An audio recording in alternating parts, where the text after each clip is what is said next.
Okay, Assalamualaikum warahmatullahi wabarakatuh. Can we start? Dr. Azlin, are you ready? Yeah, I'm ready. All right. Okay, so Assalamualaikum warahmatullahi wabarakatuh and a very good morning to everyone. All right, so I would like to welcome you to our second ALU training under e-learning unit from CPD. So I would like to welcome you again for our training on blended learning, engaging students in online pedagogy. We are over the pandemic, but still we need to know on this so that we can enhance our blended learning. All right, so without delaying, so to get the barakah of our session, so can we start with recitations of Kitab Al-Fatiha?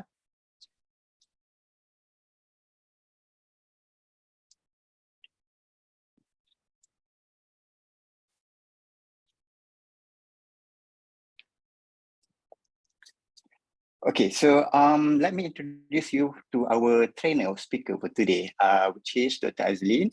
She is from Department of Computer Science in KICT. Her expertise is in software engineering. All right, without further ado, I pass the session to Dr. Azlin. Dr. Azlin, the session is yours. Okay, all right. Can you hear me? Okay. Yes. Right, thank you. All right. So let me share my slide.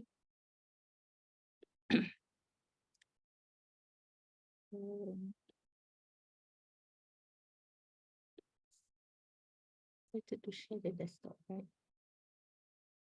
Okay.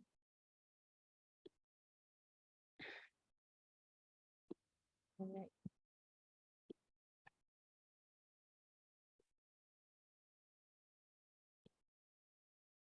Okay. Can you see the slides? Yes. Yes, Dr. Azlin. Okay, thank you for the response. Okay. So Assalamualaikum and a very good morning to everyone. I see my colleagues here. Thank you for joining the training. Okay. So first of all, thank you to our MC, Dr. Muhammad Sadri. And thank you for CPD giving me the chance to share something on blended learning.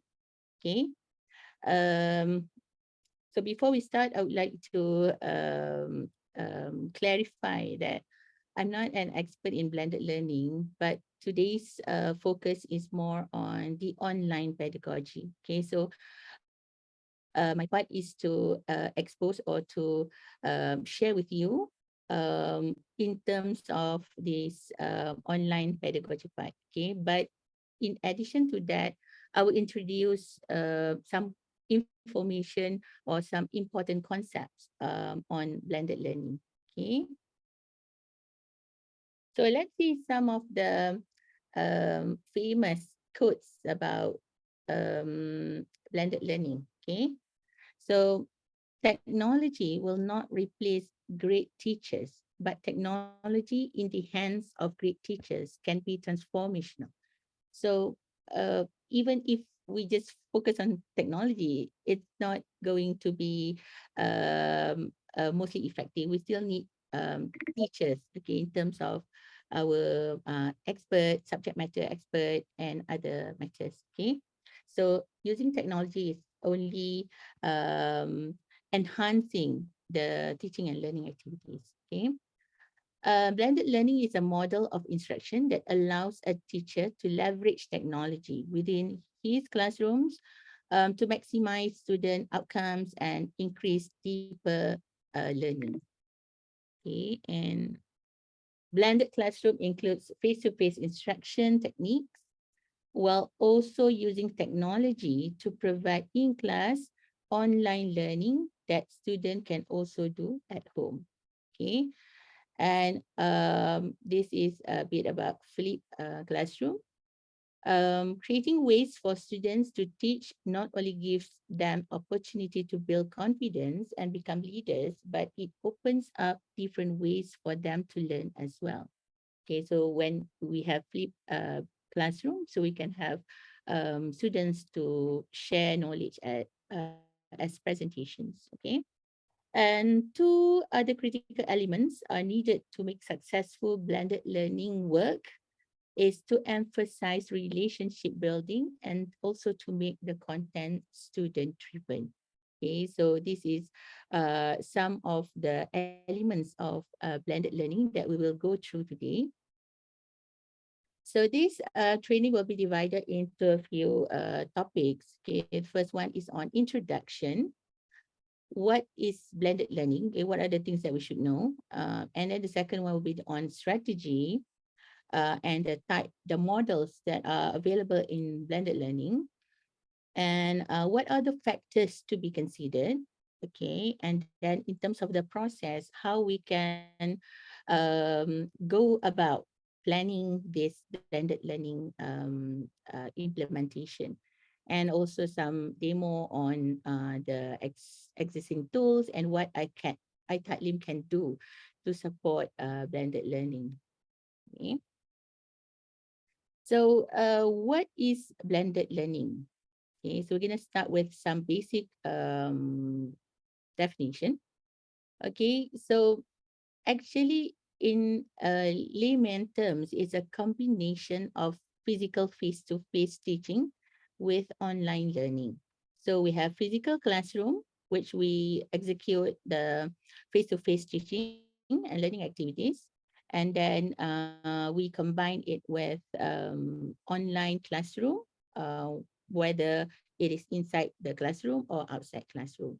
Okay, so in the end, we are trying to use technology in between these two contexts. Okay, so the definition from Picciano said that blended learning is courses that integrate online with traditional face-to-face class activities, which is planned, where a portion of face-to-face time is replaced by online activity.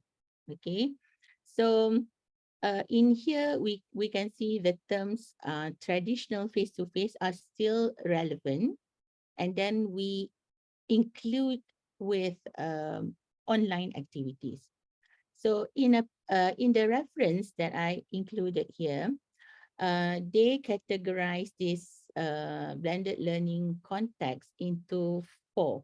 Okay, so be it the conventional face-to-face classroom, okay, or on the other opposite is the fully online classroom where students and instructors meet online and perform synchronous or asynchronous activities. And in between this, okay, in between this will be either minimal technology or media use, or there are technology or media infused, okay, with a lot of technology and tools involved. So somewhere in between this, right? So if there is any question, you can post it to the chat. Dr. Sadi will help me with the question. Okay. In terms of benefits, actually there are a lot of benefits. Okay, so I just pick the most significant ones. So by using blended learning, it can actually support different learning styles because we are using a mixture of material and content, and um, different to some students will prefer to use pre-recorded videos, okay, and some students prefer activities in the class. So different learning styles can be supported by different kind of teaching and learning activities that you design. And then it reinforces engagement, learning, and retention. Case studies mention that blended learning is a strategy to improve engagement and also retention, especially. And in blended learning, a lot of research has been related to self-regulated students, where um, students or learners, they have to be active, or they have to be on control of their own learning. So if they are given certain period of time, they have to manage on their own independently, and that this skill based on studies also need to be trained. Okay, and then it also has proven to increase student satisfaction. Okay, so these are taken from papers. Okay, so just to relate to our blended learning, IIUM blended learning, which I took from the blended learning rubrics, and also relevant that we should also look into is the e-learning policy and also Malaysia Education Blueprint, okay, 2015-2025. So based on this requirement, the ministry requires to us to have certain percentage of blended learning components. So basically, the blended learning rubrics is about um, the percentage of components that we should have in our course. Okay, so basically, the numbers mentioned here is the minimum number of items that we should have. Okay, for example, for information, one, at least one, content, at least seven, activities, three, and assessment, two. So we can have any combination of the relevant items to fit this rubric. Okay, for example, you want to have a minimum of two assessment item. So you can pick any combination of this, maybe one quiz, one assignment, that will be two already. So that will fit the assessment component. So in the end, this is required by the ministry. Okay. And if we are using iTaklim, okay, I will maybe we can have a look later. Okay, an example of the rubric in iTaklim. Okay. Is there any question? Okay, if there is no question, let's move on to the second one. Okay, maybe we will have to spend more time in the activity and also during the demo later on. Okay, so the second one is about strategy. Okay, so we need to be aware of the available models. Okay, so instead of having face-to-face or 100% online learning, so in between that, we have this blended learning category. So in blended learning, the four types of models are rotation model, flex model, a la carte model, or enriched model. So this category of models, I prepared generally in iTaklim. So most of you who have already registered, you can see this model in your iTaklim. Okay. So can we move on a bit to our iTaklim?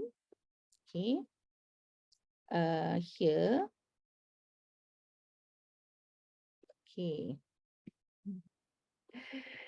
So if you go to your iTaklim, you will see this course registered. If you have already responded to CPD, so I got the list from CPD. So I've already registered 123 participants.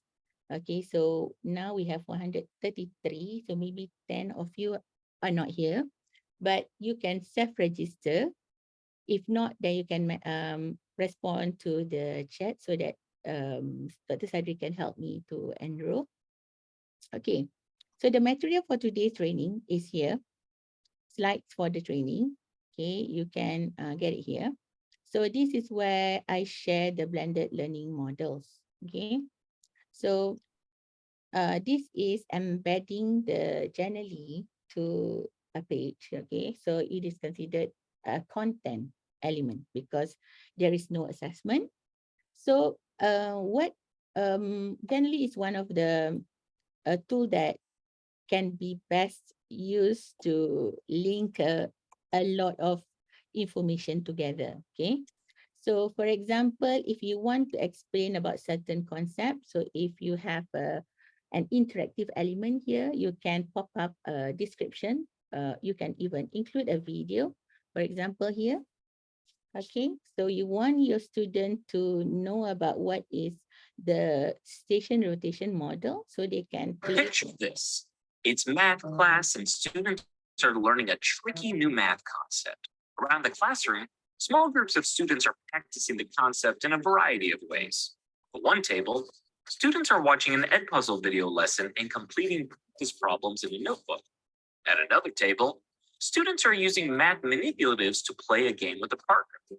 And at another table, the teacher is giving students immediate feedback on the most recent homework assignment. This is the station rotation model. In this model, students rotate through a series of activities so that they can participate in different types of learning. An online station lets students take things at their own pace while they review key content. An offline station lets students work on collaborative problem solving with hands-on activities. And a teacher-led station lets students work closely with the teacher and gives them the chance to ask questions.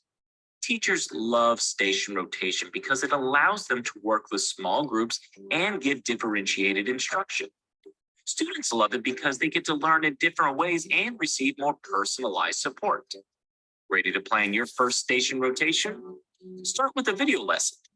Choose from Edpuzzle's library of teacher-created videos. Okay, so in here you can combine a lot of content in a more structured way so that student can access to more information. Okay, so um, you can go through these models later. Okay, but what I want to stress throughout the training will be mostly on the flipped classroom. Okay, so there'll be a description of the flipped classroom later on, and then the model. Okay, and also you can watch the video later on. Okay, so using Genially can help you to structure your information in a more organized manner. Okay, of course, you can do that with other tools as well. Okay, so not the only tool. Okay, so that is on the training material. Okay, and you can see there are some elements that I will discuss later.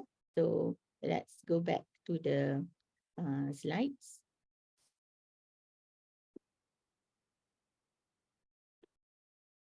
Okay.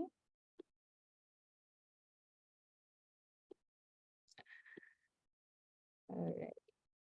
So, okay. Right. So, what are the elements of blended learning that we should be aware of? Okay.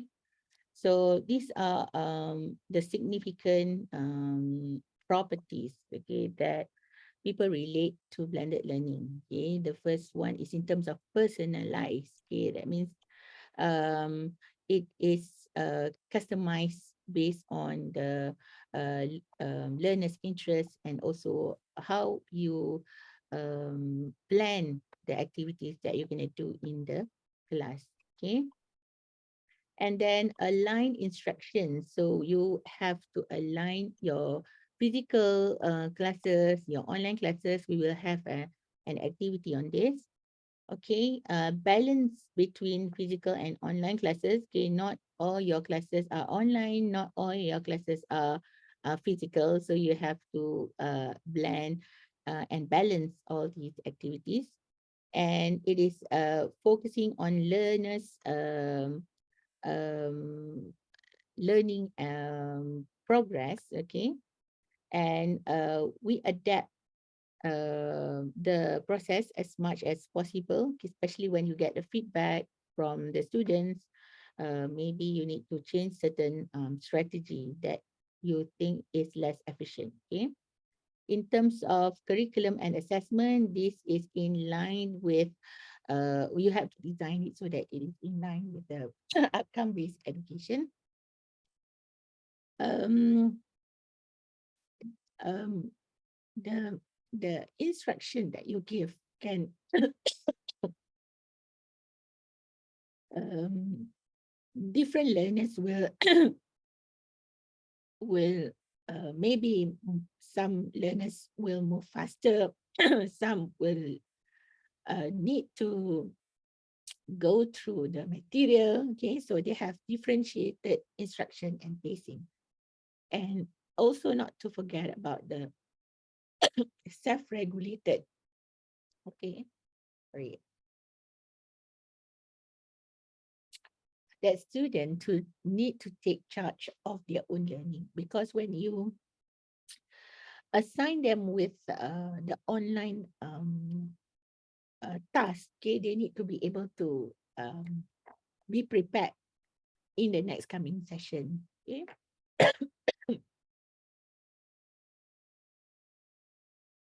Okay. Now, in terms of our role as an instructor, okay, these are the major roles, okay, that I can think of. Okay, the first one is in terms of the content. Okay, so in terms of the content, some of us might be a little bit struggling, okay, but it is recommended that you can also use existing content, okay. If the existing content can achieve what you want, then that is fine. But if there is no existing content, then perhaps you have to design and develop that content on your own. Okay, that will be the struggling part. The second one is in terms of the learning experience. Okay, how much effort that you need to put in order for you to learn, to develop the content, and also to customize materials, and also to use it in your teaching and learning activities. Okay. And the third one is think about the assessment. How are you going to do assessment for the particular activities? So these are the three main important parts that we have to consider as well as an instructor. Okay, so I will go through this in terms of the process later on. Okay. So with regards to self-regulation or self-regulated learners, okay, so research has indicated that learners with stronger self-regulation skills do better in blended learning environments, because they have to be independent and they have to do reflection on their own learning, and they have to improve their own learning based on the reflection of the things that they have reflect on. Okay, but learners with less developed self-regulation skills, they will be struggling in this blended learn. So this is where our roles can fit in to support their needs. Okay, and it is also stated that learners in blended and online learning environment, they prefer more autonomy over their learning. That means they control their own learning, and they have to take control of their own time, their progress, and also reflect on their learning. Okay, so that is on the self-regulation skill. Okay, so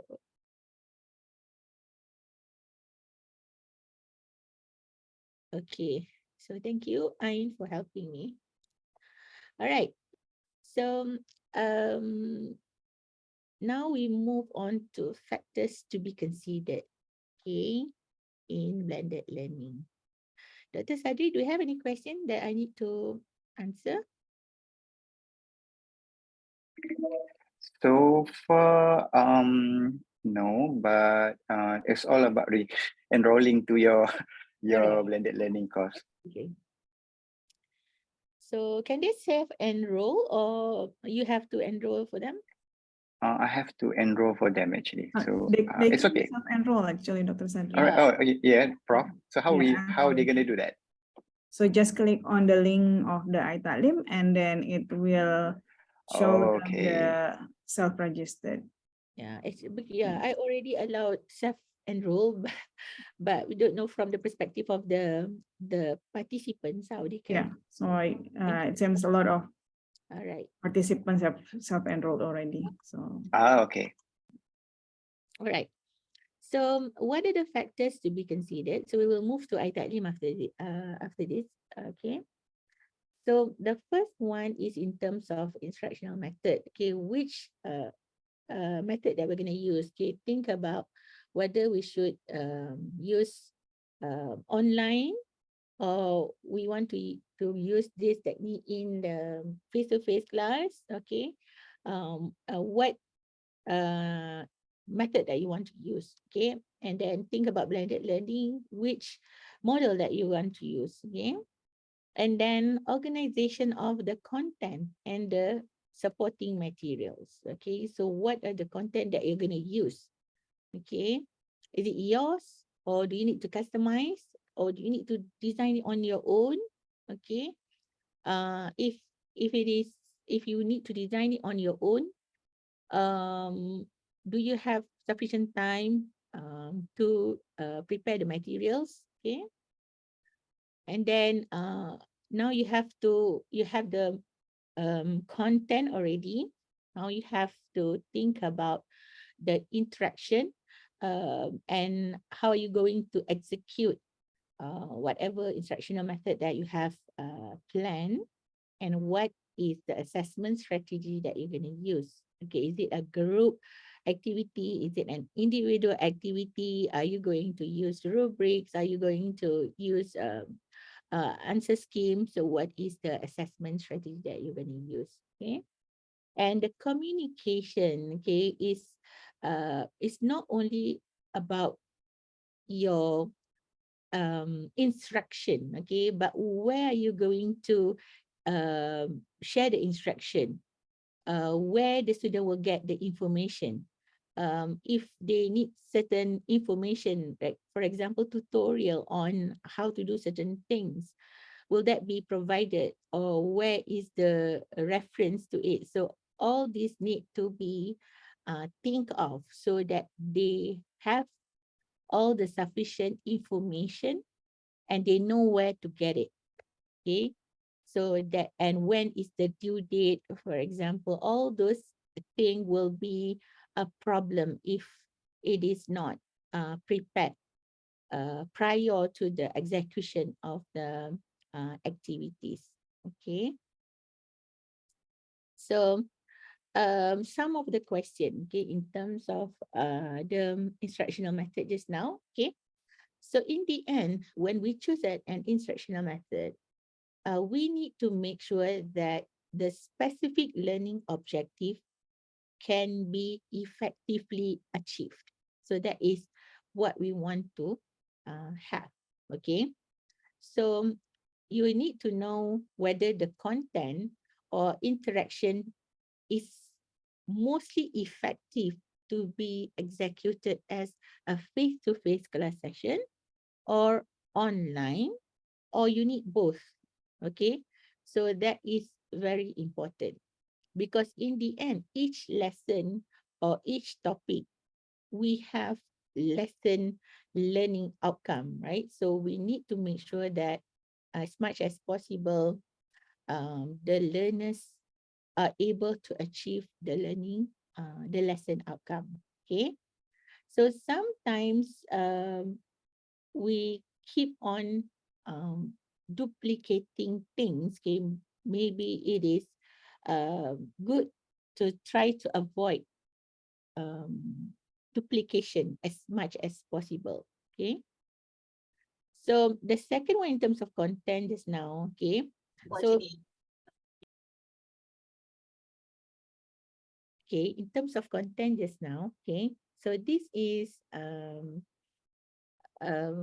recommended strategy that whenever we give, let's say, online activity, it has to be a transition, okay, between those face-to-face and online activities in the blended course. Okay, so that is we need to organize the course so that it can fill in the gap. Okay, this is one of the activity that I want to do in this training. Okay, so we will go back to this later on. And then define a course interaction and assessment strategy. Okay, so for example, just now we say watch a video lecture prior to a physical class. Okay, this can give the foundation for class discussion. Okay, so that means we prepare a pre-recorded video. Then we give the instruction for the students to watch the video before the class. So this is like the flipped classroom. So what activity that we want to do in the class with regard to that pre-recorded video, okay? So that can enhance their learning and their learning activities, okay?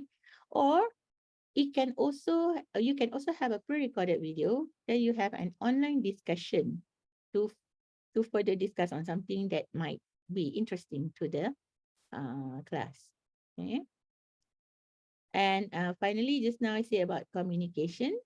So what is the best platform to communicate all the relevant or significant details about the task, the course, and so on, okay? So we also have, let's say, to use WhatsApp, Telegram, okay, email, all of these have its own advantage and disadvantages. And all of us have experience using all these platform, right? So some of us may not prefer WhatsApp and Telegram, okay? So if not, then you have to find a platform that can fit in the purpose, which is to provide information as prompt as possible, and it can disseminate the information to the whole class, okay, with the most effective manner, okay. So some says that if you use Telegram, then you have to respond all these WhatsApp, okay, or it is also recommended that we declare to have um, to have a certain period of time that you agree to respond. So that means beyond that time, you will not respond. It's like your maybe your consultation hours. So you say, okay, this is consultation hours. You can question through WhatsApp, okay, but beyond this time, I may not be able to provide my feedback as prompt as what you expect. Okay, so there are some recommendations to do that. Okay. Okay. So or um in my case, I share a Google Sheet with all the details, which I keep on updated throughout the semester, so that all the relevant instruction, information, due date will be shared to that platform. So I will show to you that later. Okay, so today, let's start with the first activity. So you can try out this activity. Okay, you can either type in or just scan the barcode. Okay, let's try the barcode and see.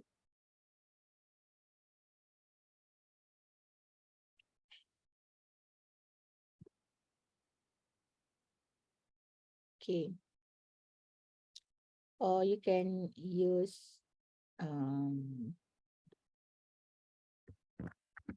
let's see my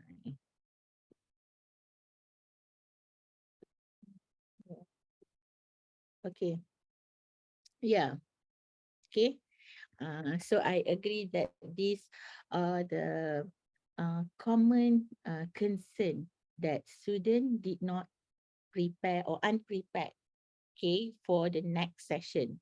So that will be the most challenging part. To me, that will be the most challenging part. Okay, student did not review the material or did not look at the video that you prepare or the material that you give. Dr. So Azlin, sorry to interrupt you. uh, Some of the participants they miss the QR code. Can you give the can they link? use the code at the top here, or they want to scan? Can you give the link as well in the chat box? Okay. So you can scan or can use the code here. Okay, check. Okay. All right. Yeah, actually when I show the Menti just now, there is a code on top of it, right? Okay, here. All right, thank you, Dr. Azlin. Right. Okay, yeah. Time management. Okay, are you talking about your time management or students' time management? The learners. Okay, do not know what works for the student. Yeah, true. Do not know. Okay, time consuming. Okay, time consuming. Okay, lack of adequate hardware. Okay, so hardware. What kind of hardware? Some students don't do online tasks. Okay, yeah. This is let's say we categorize through the same category. Student did not review the material. Okay. Can I use this one? I just did not do the material. Student did not review the material. Okay.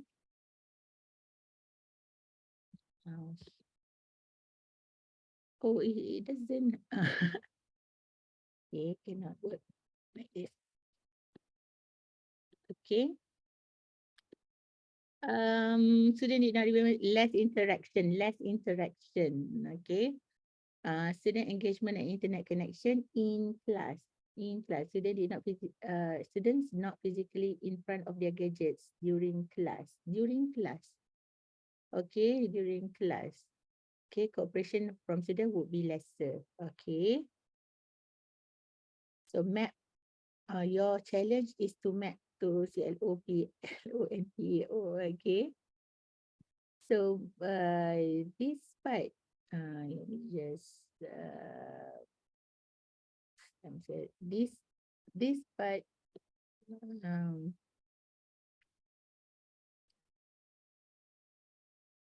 mouse okay. Okay. CLO might be closer, but PLO and PEO is is how to say is a more we don't directly map from a course from a specific course activity to PLO, right? So this is only for CLO, but I will show to you what you can do later on.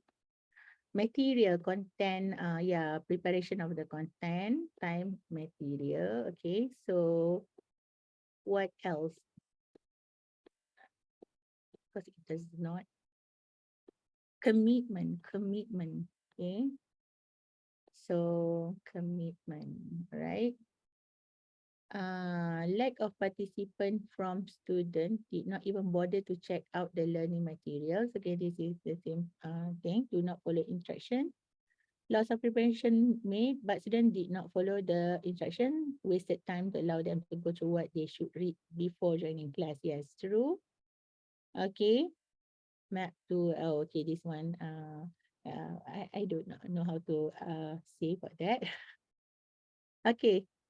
Insufficient time for planning, monitoring, and to providing feedback. Okay, yeah, this is very true. Okay. Students did not do the task. Hard to know if students really understood the materials or they just Google the answer. Less discussion because students tend to stay quiet. Yeah. During these classes. Yeah, true. So this is where you need to intervention. You need to have interventions like how to make them participate, right? Not having sufficient materials for video. Yeah, have to introduce other methods. Yeah, true. Okay. Time consuming for the lecturer. Yeah, true. Okay. Too much emphasis on face-to-face learning. Students are too dependent on being fed and taught. Okay. Lack of knowledge on using. Okay, this one we can improve. Okay. Only a few participants while others just wait and see. Class this one is maybe a breakout room will be sufficient. Not participate and time to time not appear on the screen. Okay. All right. Okay, so we see that some of the main issues are about you encountered. Okay. Okay, and then we say that as a learner, the feedback that we get, okay, that we can summarize here is that from the learner's perspective, most of the responses are students were unprepared. Okay, unprepared. They don't go through the material. They don't see the material that you prepared. Okay, and then the second one is on the instructors part, which is the effort that we need in order to uh, prepare the materials, right? Okay, and in the end, you have to monitor the activities and also to provide feedback on time. So if it depends on what kind of activities. If it is activity that is running real time, you have to give feedback on time, right? On that particular time as well. So that is getting feedback from the instructor in the real time, be it online or physical classroom. Okay. So need skills of lecturers how to run student engagement. Okay. So that is yeah, Kuliah doesn't seem to support online learning as much. Yeah. Okay, so that is also um, um, a problem that we can maybe improve. Only a few. Okay. Okay. Right. So now we move on to the next question. We have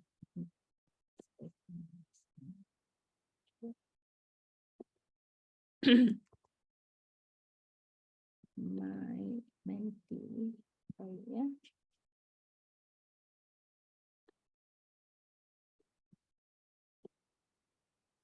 Okay. Okay, the second one. Okay. What kind of support do you need in implementing blended learning? Okay. You need workshop, you need training. Okay.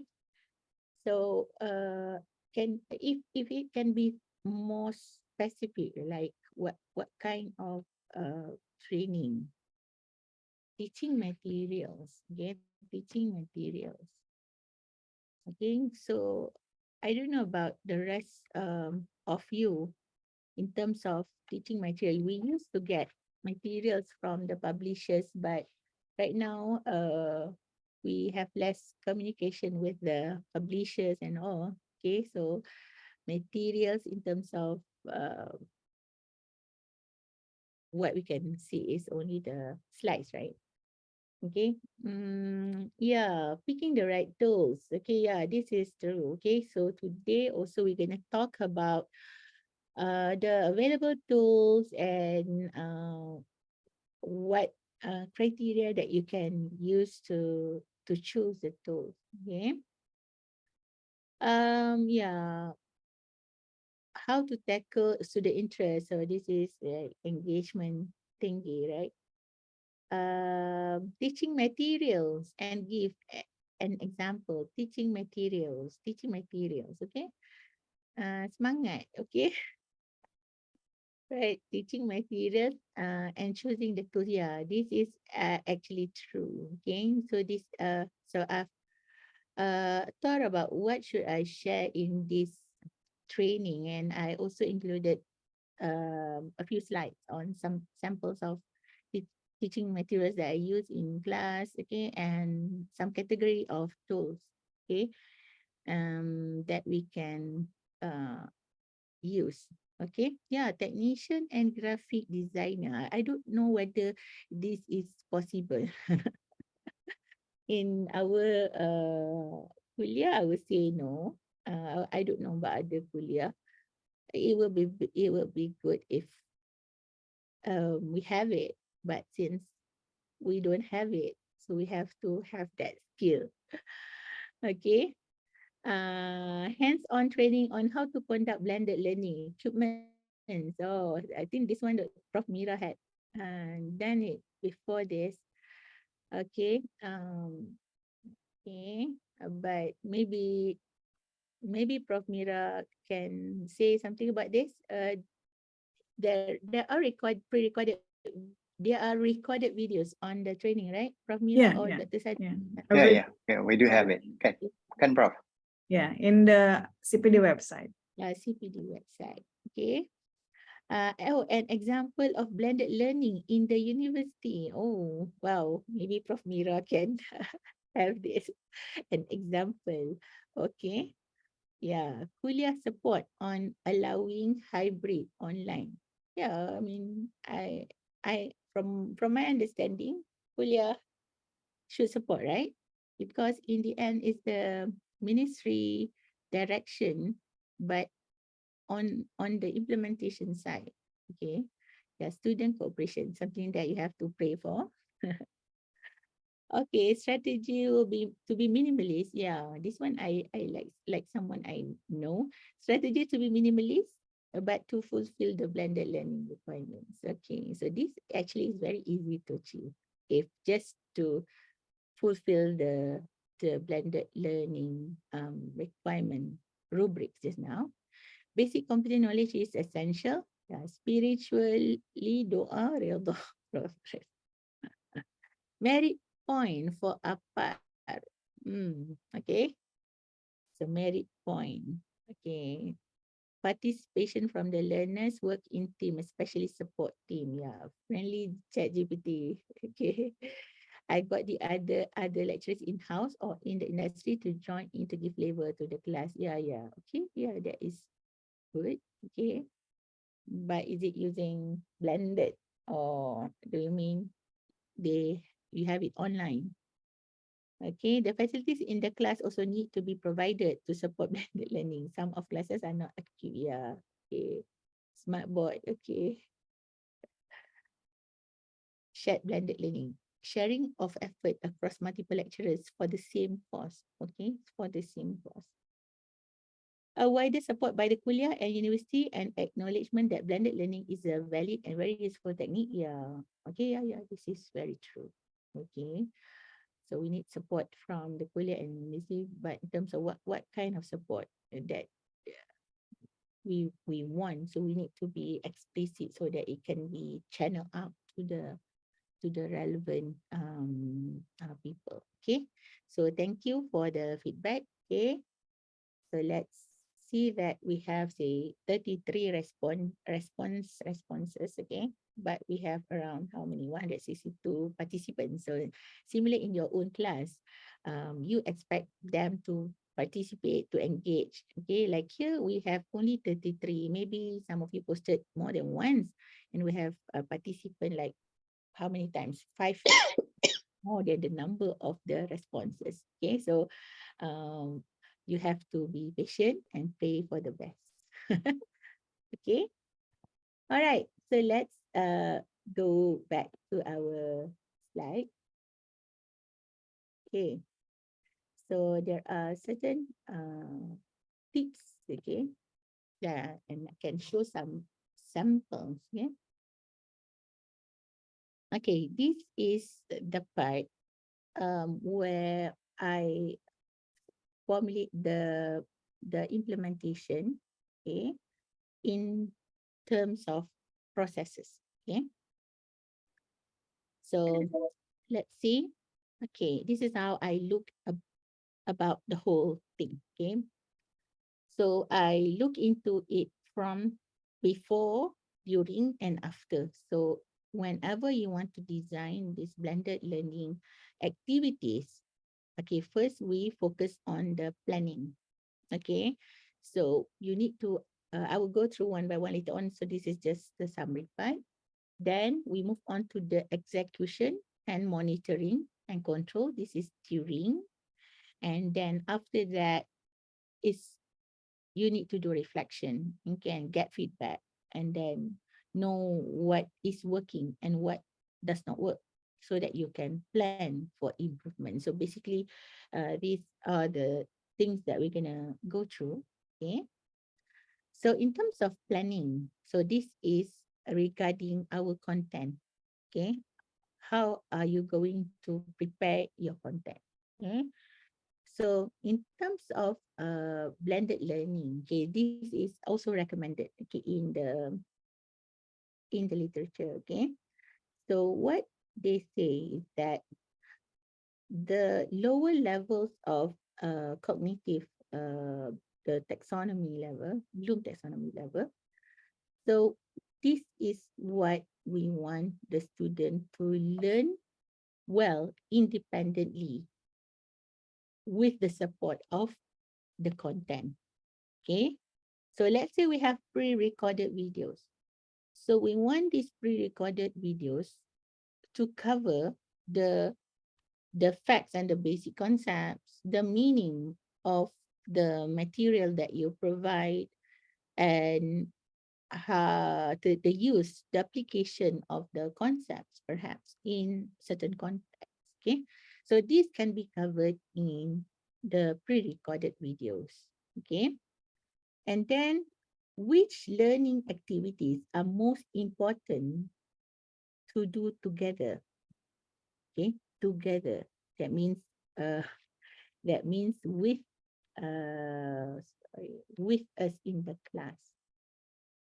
Okay, so this can support the higher orders.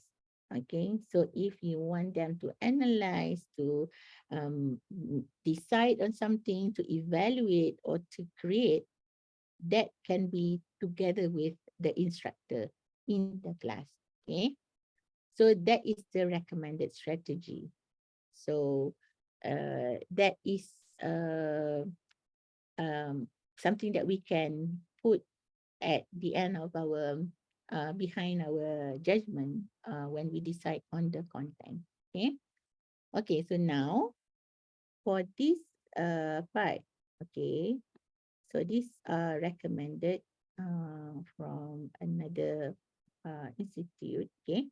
So they come up with some kind of strategy that when we say we have face-to-face classroom. So imagine the face-to-face classroom, this part, the one that we do in the class, okay, with the instructional methods that we use in the class. And this one is the online that we do either online or outside the classroom, okay. So what is important is to fill in the gap in between. Okay. So it's not just having, okay, so we lesson one, we lecture in the class. Oh, lesson two, we give videos. Okay. So you do outside the classroom. Okay.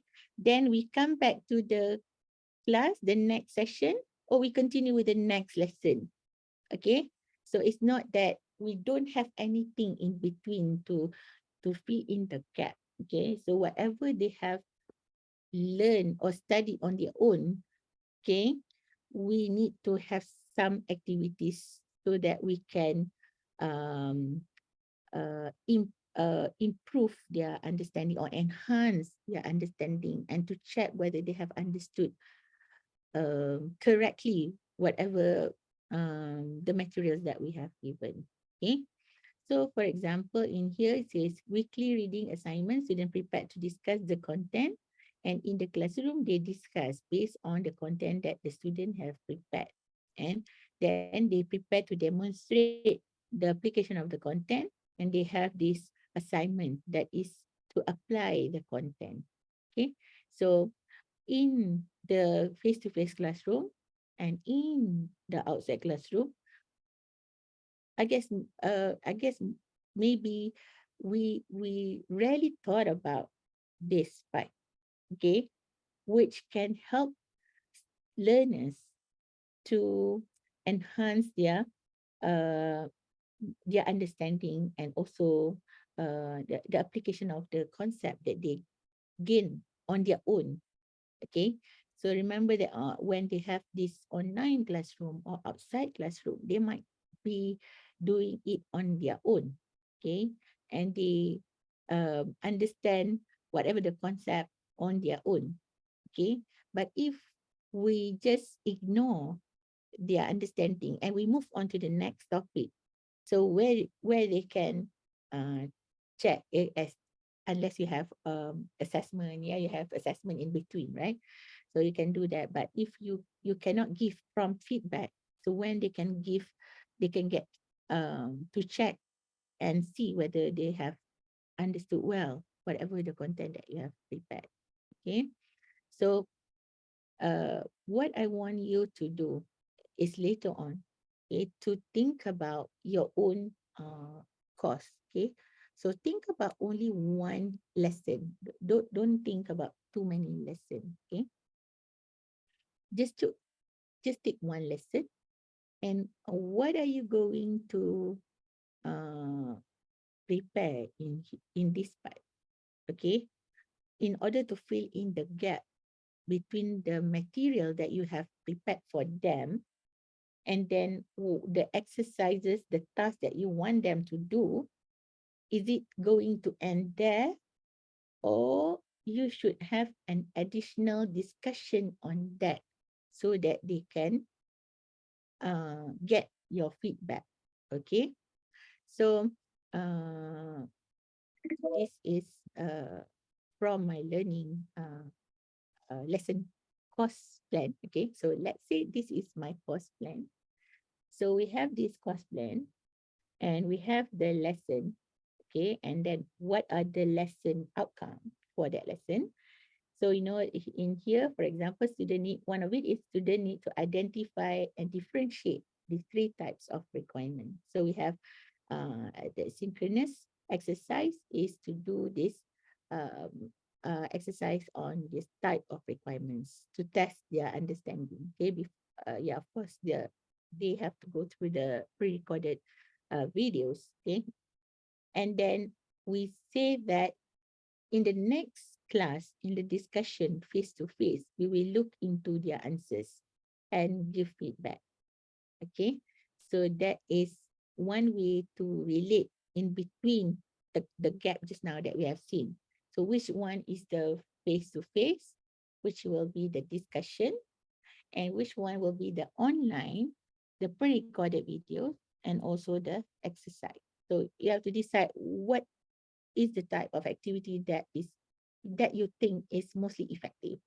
Okay, maybe at the first time you may not get the right kind of method, but if you do reflection, then you get the feedback and change the strategy. Okay, so uh, this is an example where I have the medium for my communication platform. So that means I will tell them session one, what will we do? Okay, face to face.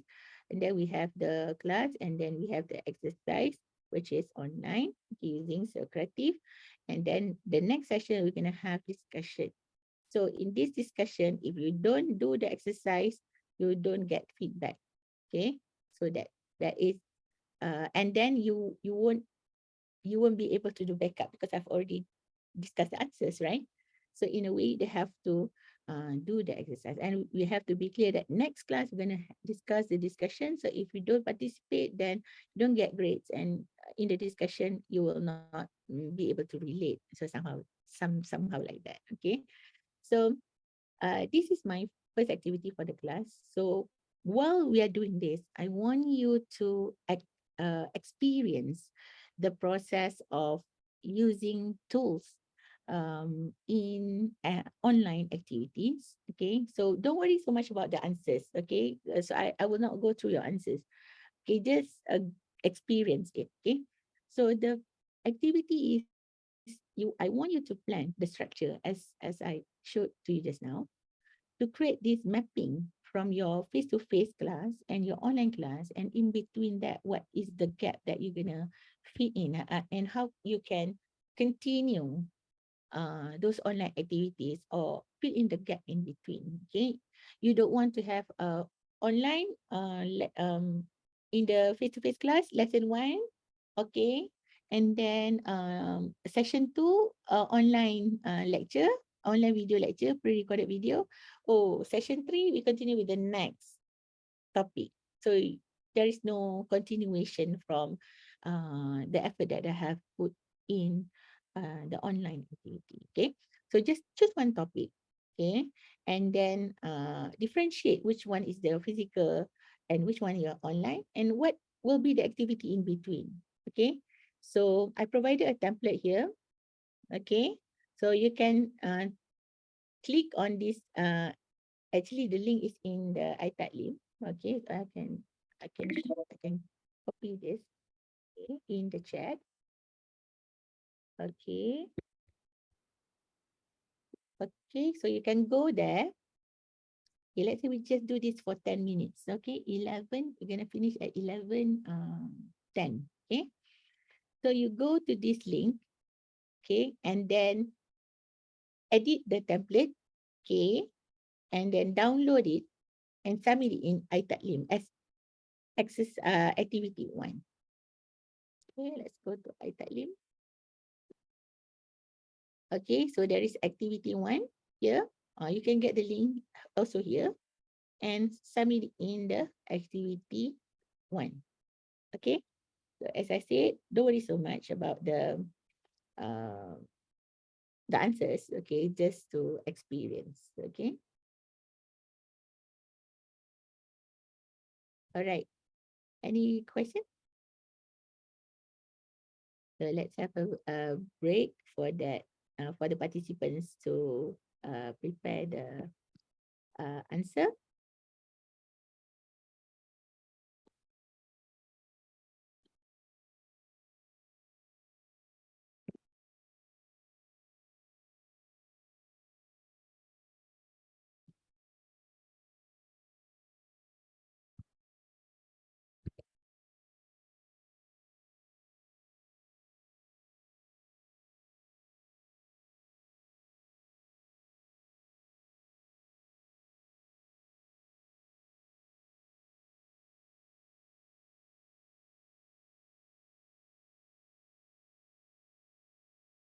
Okay. So you can change this.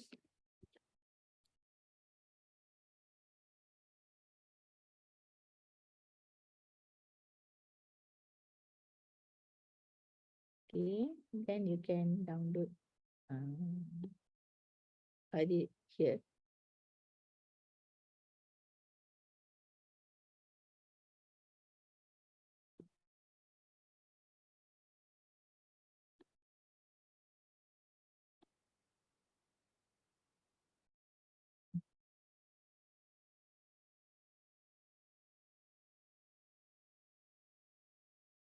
Hey, Dr. Sadri, are you doing your job? Are you doing Yeah, I'm trying to map one one simple topic. all right, okay.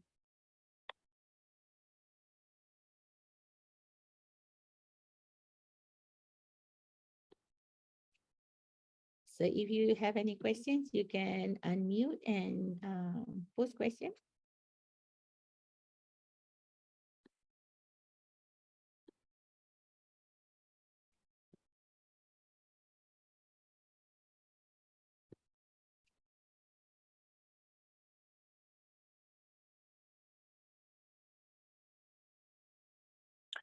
Dr. Azlin, for the activity, right? So it's not just assignment, kan? We can use other like quizzes and also Yeah. some mini bites tests. Boleh kan? Yeah, boleh. So in the end, I will have the tools and the features that we can use based on some categories. Yeah. Okay, got it. So put in here the sample.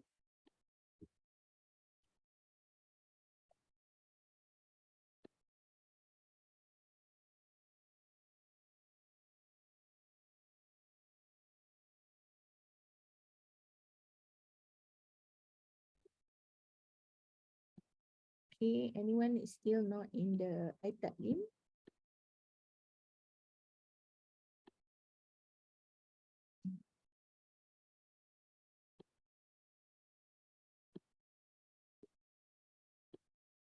Okay. To see.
Okay.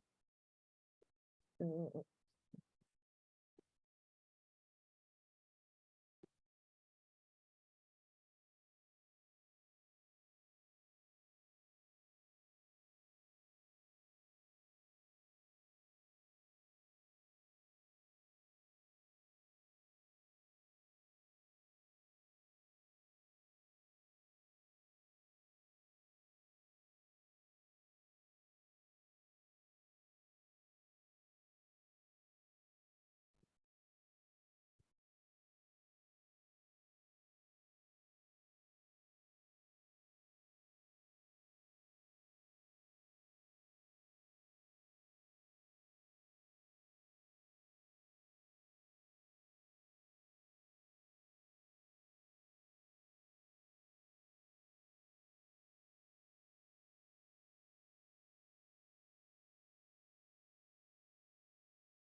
Baik, aku tak keluar saya punya. oh, lah. Can you convert it to PDF? Or let me change to the let me change the setting first. Oke, Bro. Okay.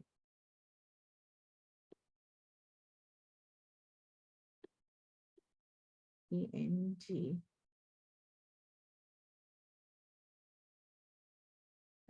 Have your PNG, yeah, PNG. Yeah. PNG. Oh, is it more than 5 meg? Is it more than 5 meg? No, No, I think not. no, right? Oh, so Hmm. dia Yeah, but it's not appear. Should I convert it to PDF? Yeah, just for the sake of the exercise, okay?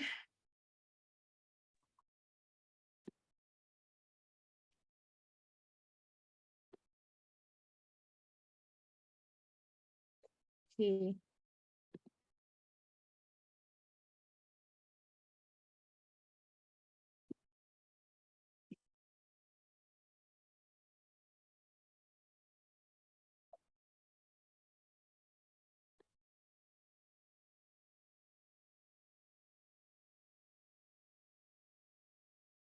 Oh, this one, okay.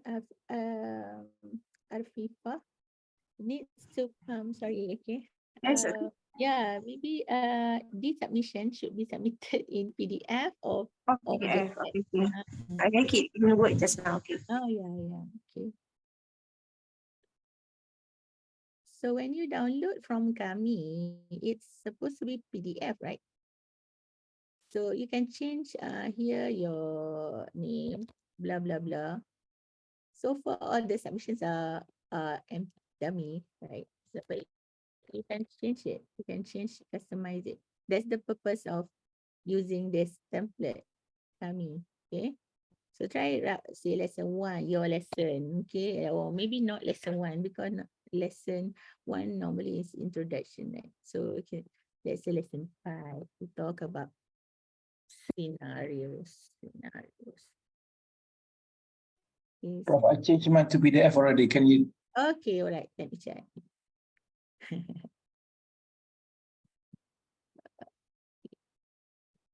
Okay, so I'm not going to mark everyone, okay? So I'm just going to stop by Haki, right? Okay. Oh, what happened?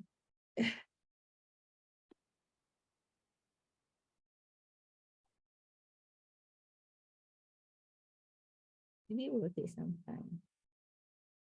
Oh, let's. Oh, God.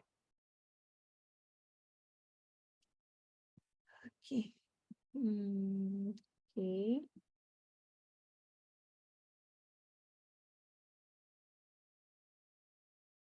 Yeah, but here it says PNG. If not, then I have to download. Sorry, requested file cannot be found. Oh, okay. Check the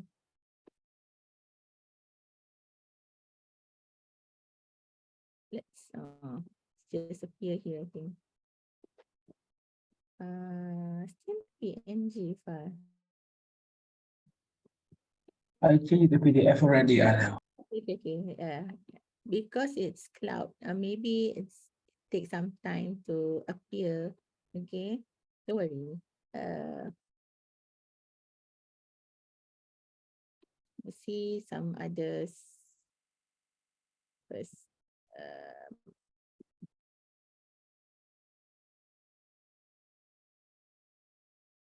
Yeah, this one PDF. Okay. So let's say okay.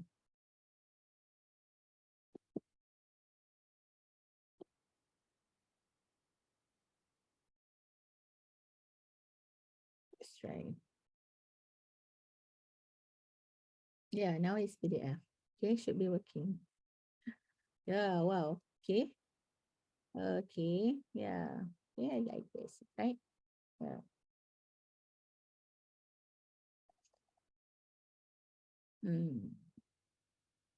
Okay. Yeah, this is good. Material. Okay. Okay, at least you're clear with what is the activity that you want them and how you can link from the materials that they study on their own with the face-to-face class. Okay, so I'm going to give you 5 points. Okay. All right. So I want to move on to the next one. Let's see, Akim. Dr. Akim, is it an empty template or with materials? Okay. Prepare question for prepare question for classwork. Okay, so this one is number 3 is face to face. Attacking. I can hear you. Number 3, is it face to face? Your submission just now? Here. Yes. Number 3 is face to face. Yes. Face to face start from Yeah. number 2. Number 2, 2, 3, 4 is face to face. Only Right. one is online. All right. Okay. That is why we use the template so that I don't have to ask. Okay. Oh, all right. Okay. Now we move on to anyone else that would like me to see and grade. Yeah. Okay.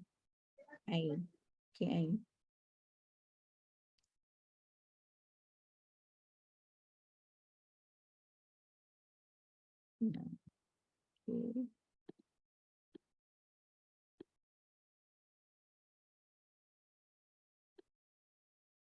Okay, now is 11, 17, okay? Now you Why can, is it empty? uh,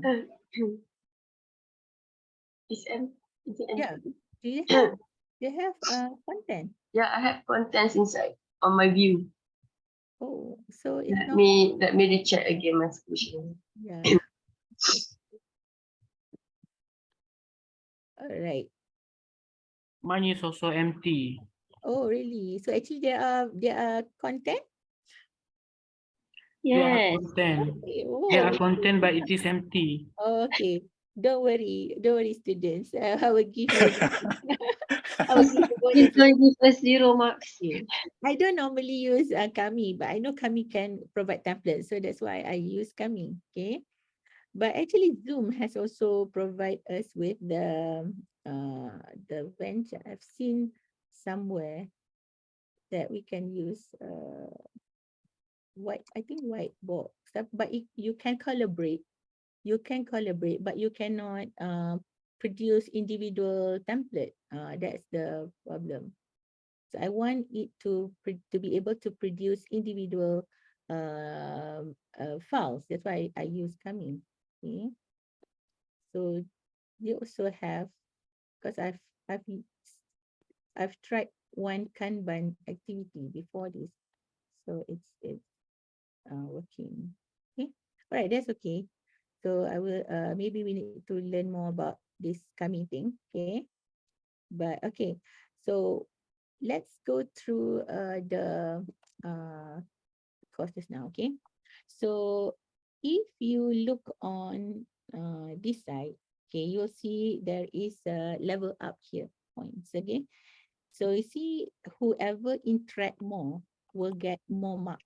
Okay, so by Haki here is the highest rank because user testing is just my account. Okay, so every time you interact with any elements that I've set, you get some points. Okay, so Dr. Sarima is the second one. Okay, so you are at level 2, so you need like how many points to go up. So this is in ITAT link. Okay, so the rest is in level 1. Okay, so let's say you posted something on the forum, so you will get some points. Okay, so that is basically that you have the conditions to it. Okay, and can get points. So this is just additional thing that you do for students, and some students appreciate it, some students don't really care, so it's just, so you just have to play around with these event rules here. So what are the points that you want to give them? It says assignment has been submitted, you get 100 points, so that's why most of you get the level 1. Okay, post created, discussion created, you can add any condition. Okay, so that is to get the ladder just now. So right now, you can see, already got 2 badges, okay, by Hakim. So every time you do something that you want the student to get some badge, you can. Dr. Azlin, Yeah. so For batch one, so what kind of activity that you assign? Okay, so actually, I think this activity one, if I'm not mistaken. So I'll check. Okay. So yeah. yeah, I think batch one. Here, batch one is look at the lesson, the training material. Okay, this training material. The second one is activity one, the one that we did just now. Then there is one more to get batch three. Okay. So we can have many rules to these batches. Okay, we can have, let's say, in order to get batch one, you must get batch two, you must get batch one. In order to get batch three, you must get batch two. Or in order to get batch one, certain activities have to be completed. So you can play around with that rules. Okay, as long as you define what is the activity. Okay. So now let's say Dr. Sadri asked just now for batch one, how do you get batch one? This one. These training materials, okay, is designed in a lesson. Okay, this is the thing that you see right now is a lesson activity. Lesson activity. Okay. You go through this. There is okay.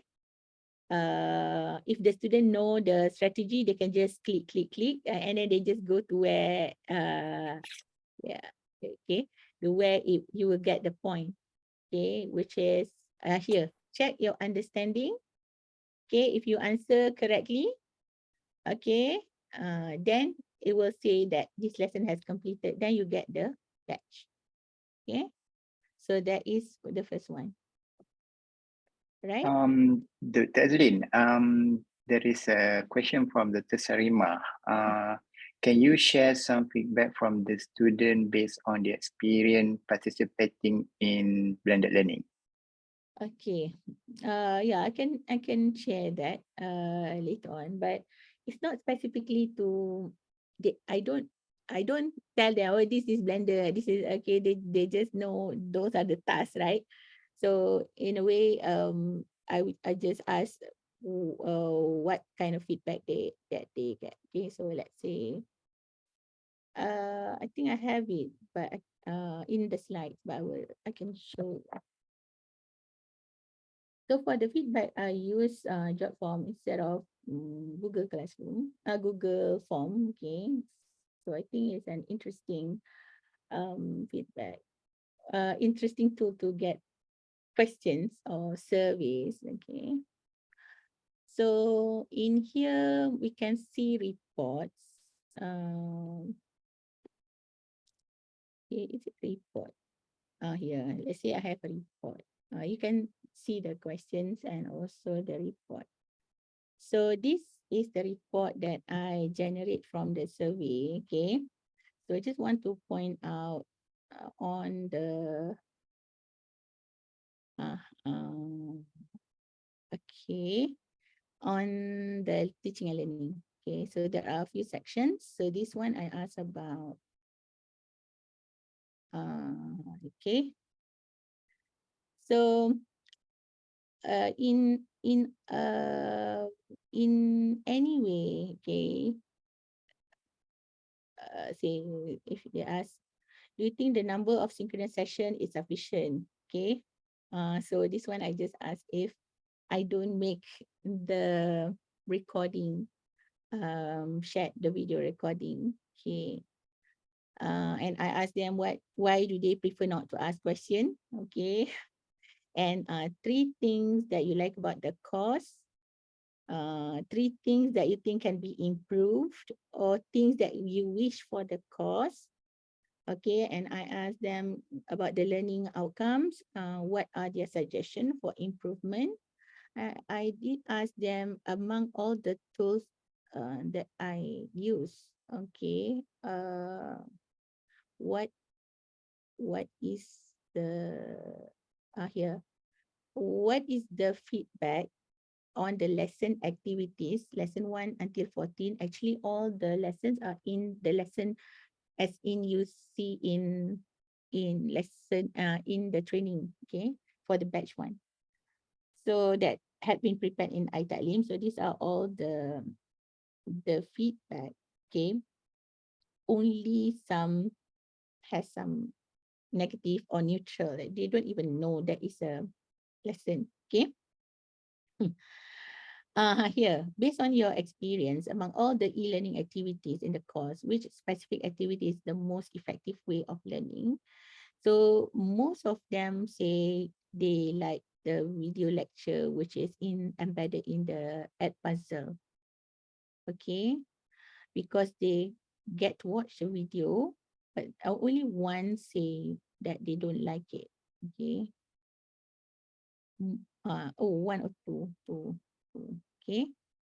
So I use that puzzle not only because I want to have questions in the video, which H5P can also do that, right? But I want to see the log, okay, how long or how much percentage, what is the percentage of the video that they watch? So that is how I monitor whether they watch it or not. Okay, that is to answer whether they are prepared. Okay, even if it is 100%, does not mean that they watch the video. They can just play the video and go somewhere else and come back and answer the question and go somewhere else and answer. Okay, that is also possible, right? Okay, so this is on the, remember the third part that I said to get student feedback. So this is what I did to get feedback from student to know whether they are happy or they are not happy with the tools. Okay. Okay. Right, now can we move on to the next slide? Okay. So Dr. Sadri, if there is any more question, let me know, okay? Okay, sure, Dr. Zain. Okay. Now we want to what I want to say about this planning thing is also about you need to be alert with when the activity will be executed and how long you need your student to prepare for that activity. So if it is if they need a lot of time to prepare, then you need to mention it earlier, right? So it may be, let's say, in week 2, you already inform them earlier. Then you have to remind them in the following week. And when the time comes, you have to remind again so that they are prepared. Okay. So if not, then the session will not be utilized. Okay. So we have done this activity, and some of you have got the assessment, right? And you can give detailed feedback, okay? Or another quick way of giving feedback is to summarize all the feedback and mention it in the following session. Okay, and when some of them may have individual questions, so you can clarify things in front of the student. Okay. So in the planning just now, we have looked into the teaching and learning activities. Then we look into the structure and we prepare the content. Okay, in terms of the content,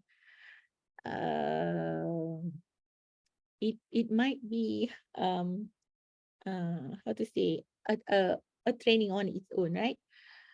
Because I also attended training for the content content creator by Mohe with Prof. Mira. Okay, so we also go through all the process to develop the content. Okay, then think about the instruction. Okay, because no matter how detailed your instruction is, there will still be student who still not clear. Okay, so consider all those potential problems.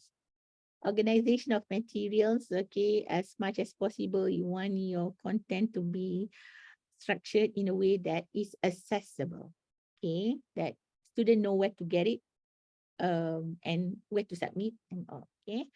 So where do you communicate all this? instruction and all these materials. Okay. And then in terms of assessment, how they will be evaluated in the assessment that in the activity that you had done just now, you can see the rubrics, right? Can you see the rubrics when you submit? Or you're not sure? Yes, Prof. Okay, so when you can see the rubrics, when student can see, so they know, oh, this is what I have to look for in my assignment. I have to make sure that these are there because this will be evaluated, right? So having these rubrics can help them to prepare better, okay, towards your assessment. Okay. In terms of what else? Okay, now we move on to the execution. When you have material, your planning is ready, you have all your materials, you have your content, you have your instructions ready. Now you want to execute this. Okay, so before you execute that, make sure that you look back into your instruction. So whether you have missed out anything, just revisit the instruction, look at your assessment, okay, and then when you execute it, okay, let's say you are using rubrics, okay, so whether you are using, you want to modify the existing rubrics because of in the previous semester, some points are not really good, or you want to change certain items in your rubric, so you can do changes in the assessment, okay, and then you have to manage the setting.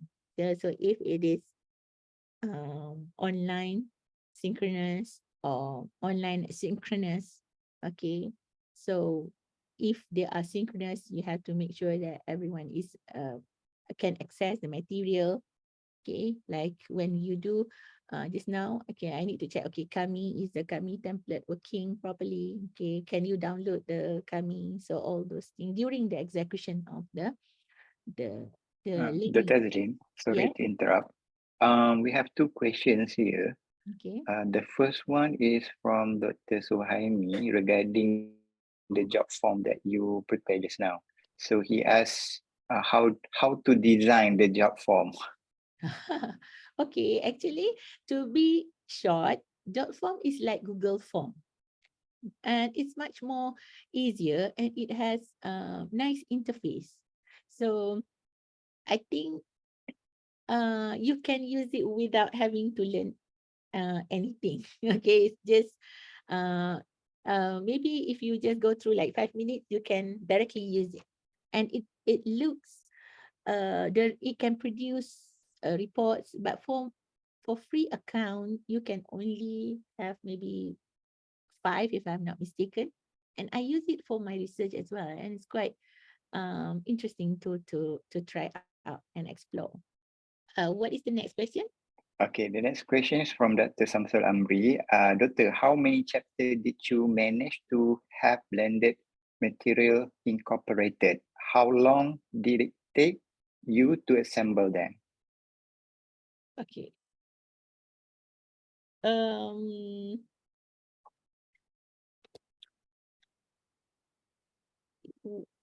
if you mean that content and material with video and all as blended learning, that means all. But I don't mean when the COVID happened, right? We have to prepare all the materials, and we did it 100% online, right? So we have all the materials, but that was not in a good quality because it was in a rush, right? In the following semester, it was improved. But when it comes to when we can have hybrid and all the materials are already improved. But I decide which one I want it to be online, and I want it to be face to face, but all the materials are there. I just hide it.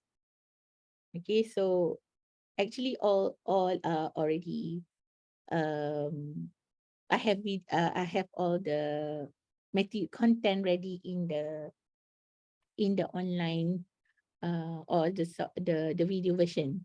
Okay, the only thing is to have the activities. Okay, but this semester,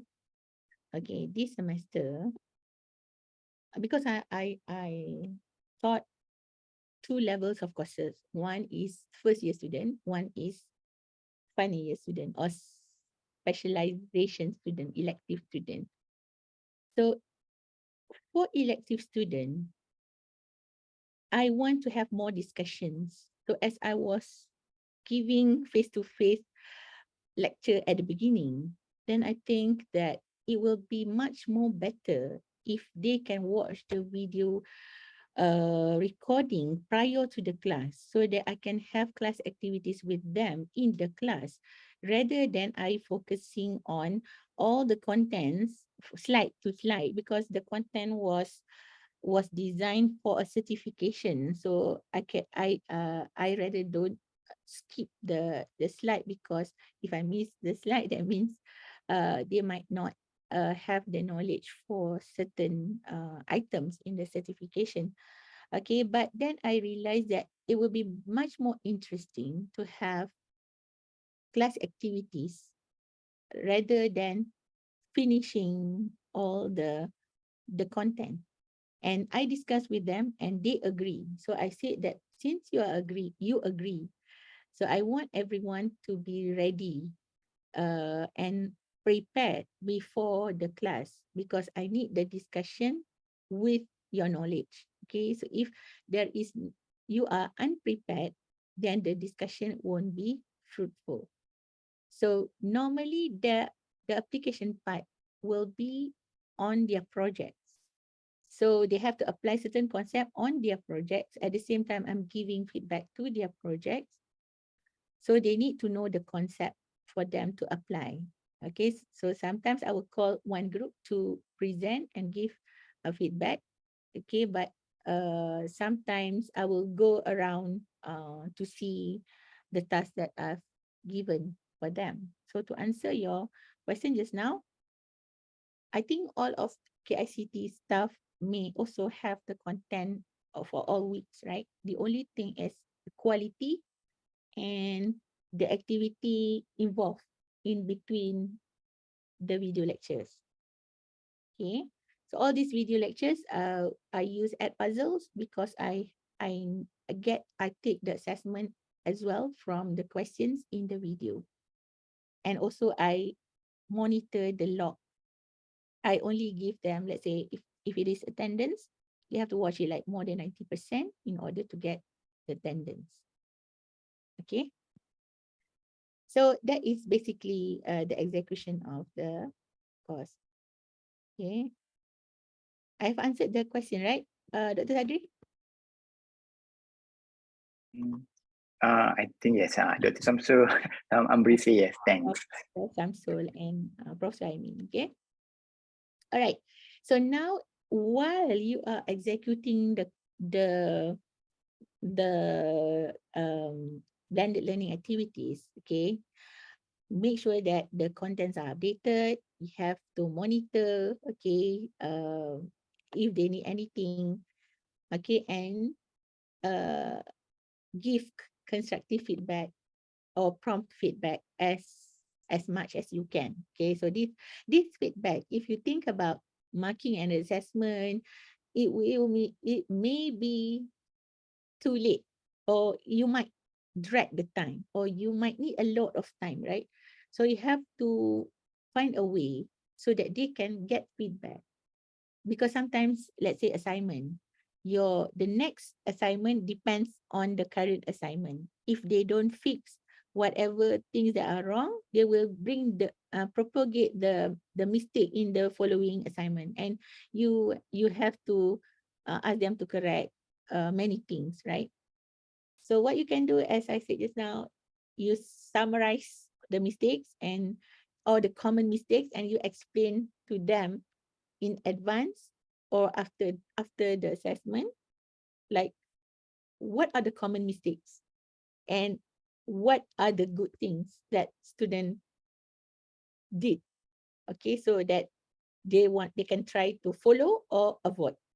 Okay, so for example, like presentations, you ask them to prepare for presentations. Okay, it, on top of you provide your instructions, okay, what should be in the presentations, how long the presentation should be and all. You can also compile all the previous presentations, and they can learn from that content. So you have one content, okay? You compile all the presentations of students, previous semesters, and other student can learn from your feedback to the presentations. So that is one way that you can also give input for them to learn, okay? So I have say I have few examples on that. So let's see. You see, compilation of previous project. So these are compilations from previous projects. So student can learn from this and see. Okay, so what are the good features of the presentations, and some of them I give feedback. Okay, so they can look at it and learn from that. Okay, so learning from students, other students, because if you prepare some benchmark, okay, you will always show the best one, so that they don't see the bad side of it or negative side of it. Okay, but if it's coming from other students, they can also avoid those kind of mistakes. Okay, so I think I have one more. I name it as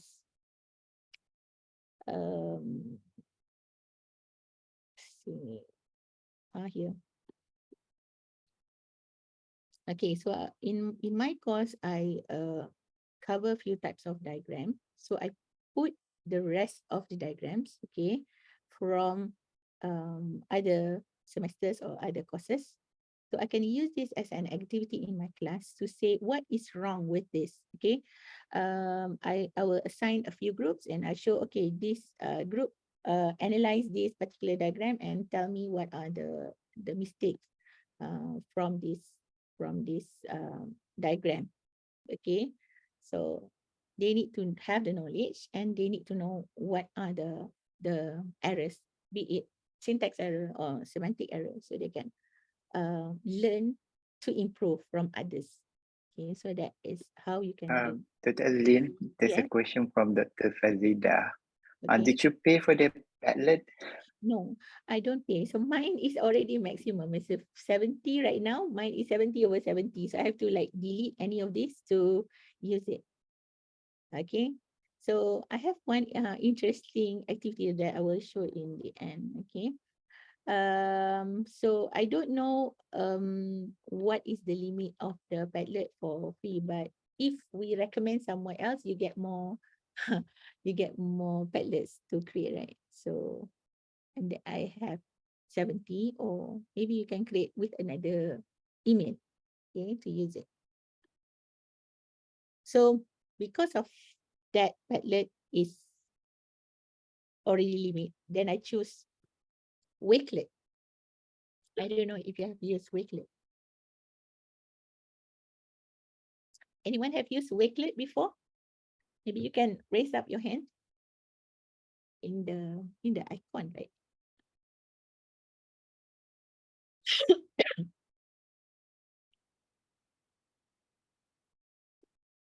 Yeah. Wakelet has its own strength and disadvantage too. Okay.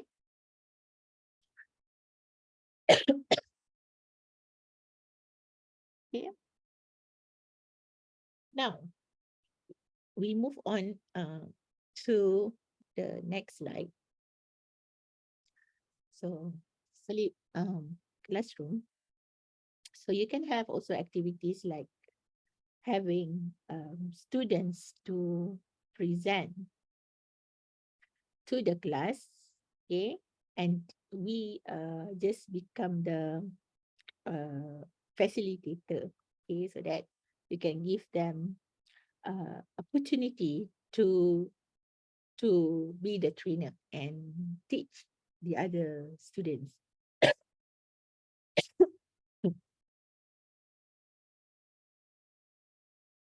Okay.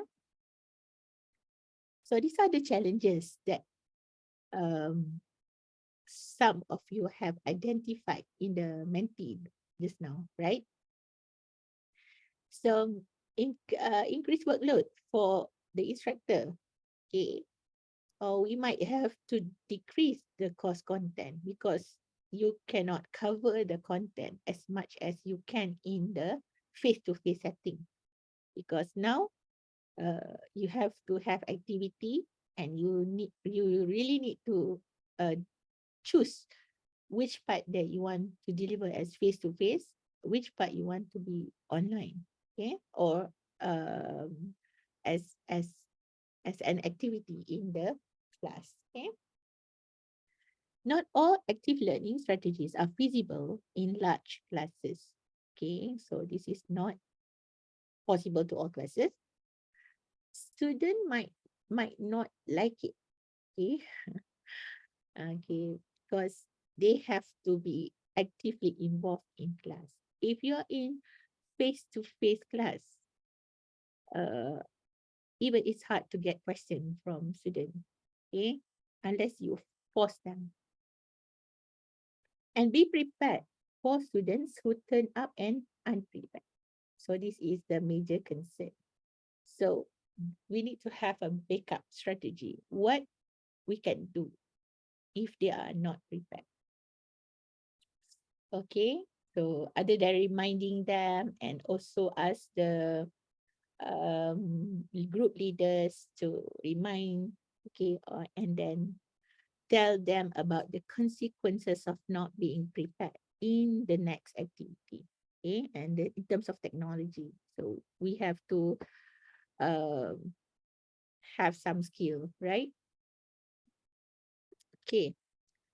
So the last part is on the continual improvement, okay? So the learner's feedback is the one that I shared just now from the job form, okay? So I came across one, a blended learning course review. Okay, this I already include this in the ITAD link, okay? So this particular institute, they have blended course peer review form. So they ask someone, the colleague, to fill in this blended learning. Okay. So some of the question, learning activities is aligned with the learning outcomes. Learning activities contain clear, detailed instructions for students. Learning activities promote student to student interaction, student to instructor instruction, student to content interaction. Okay. A variety of learning assessment is provided to students. So they have a lot of questions to review so that they can improve. Instructor ensures his or her accessibility by students in both face-to-face and online content. Instructor adapts design of the course to meet emergent needs as appropriate. Students are engaged appropriately in both face-to-face and online context. So they have this peer review checklist, okay, used in the organization. So this is just a sample, and we are not there yet to follow that kind of detailed review, okay. So what we can do on our own is to get feedback from the student and your own plan for improvement. Okay, maybe you identify that, okay, this strategy is not effective. Why? And what is your plan for improvement? Okay. Okay, so that is part of the review. Okay, so basically, because my area normally study about processes, so I like to see things in terms of processes. So in terms of planning, in terms of execution and monitoring and control, and after that, what we can do to improve it so that we are aware of our quality of the teaching and learning activities that we adopt. Okay. All right. So last one, we're gonna move on to the demo on the tools that we can use. Okay. So as we have seen just now, in the blended learning rubric, okay, ministry has decided on the number of items that you have that we have to have in order to declare the course as a blended learning course or not. So the minimum one that we have to know is we have to provide at least one information, one content, 7 content, 1 information, 3 activities, and 2 assessments. So you decide combination of any of the elements. Okay, as I say, it's easy to achieve the minimum number. Okay, and where can you see this in iTalim?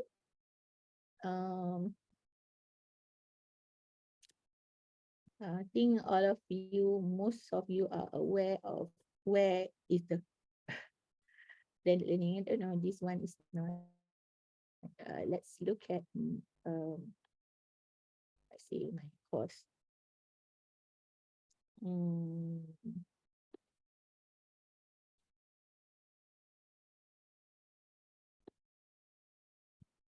Here, this is the blended learning rubrics. Okay, so we can review the blended learning rubrics. Okay, because the system cannot automatically classify something, so you have to change it. Okay, especially in terms of the info. Okay, but the activity and assessment, I think the tool can correctly identify whether that is an assessment or that is a content. Okay, so you can change it by clicking something here. Just select. Okay, let's say project registration. You say it's not course, it's an activity. So you put it as a project thing. Okay, so for my course here, okay, so I also have the ladder thing. Okay, so number 1, okay, say 4,000 marks. Okay, and say this student, okay, where, okay, so that is where you can see the the what blended learning rubrics. Okay, all right, so what else?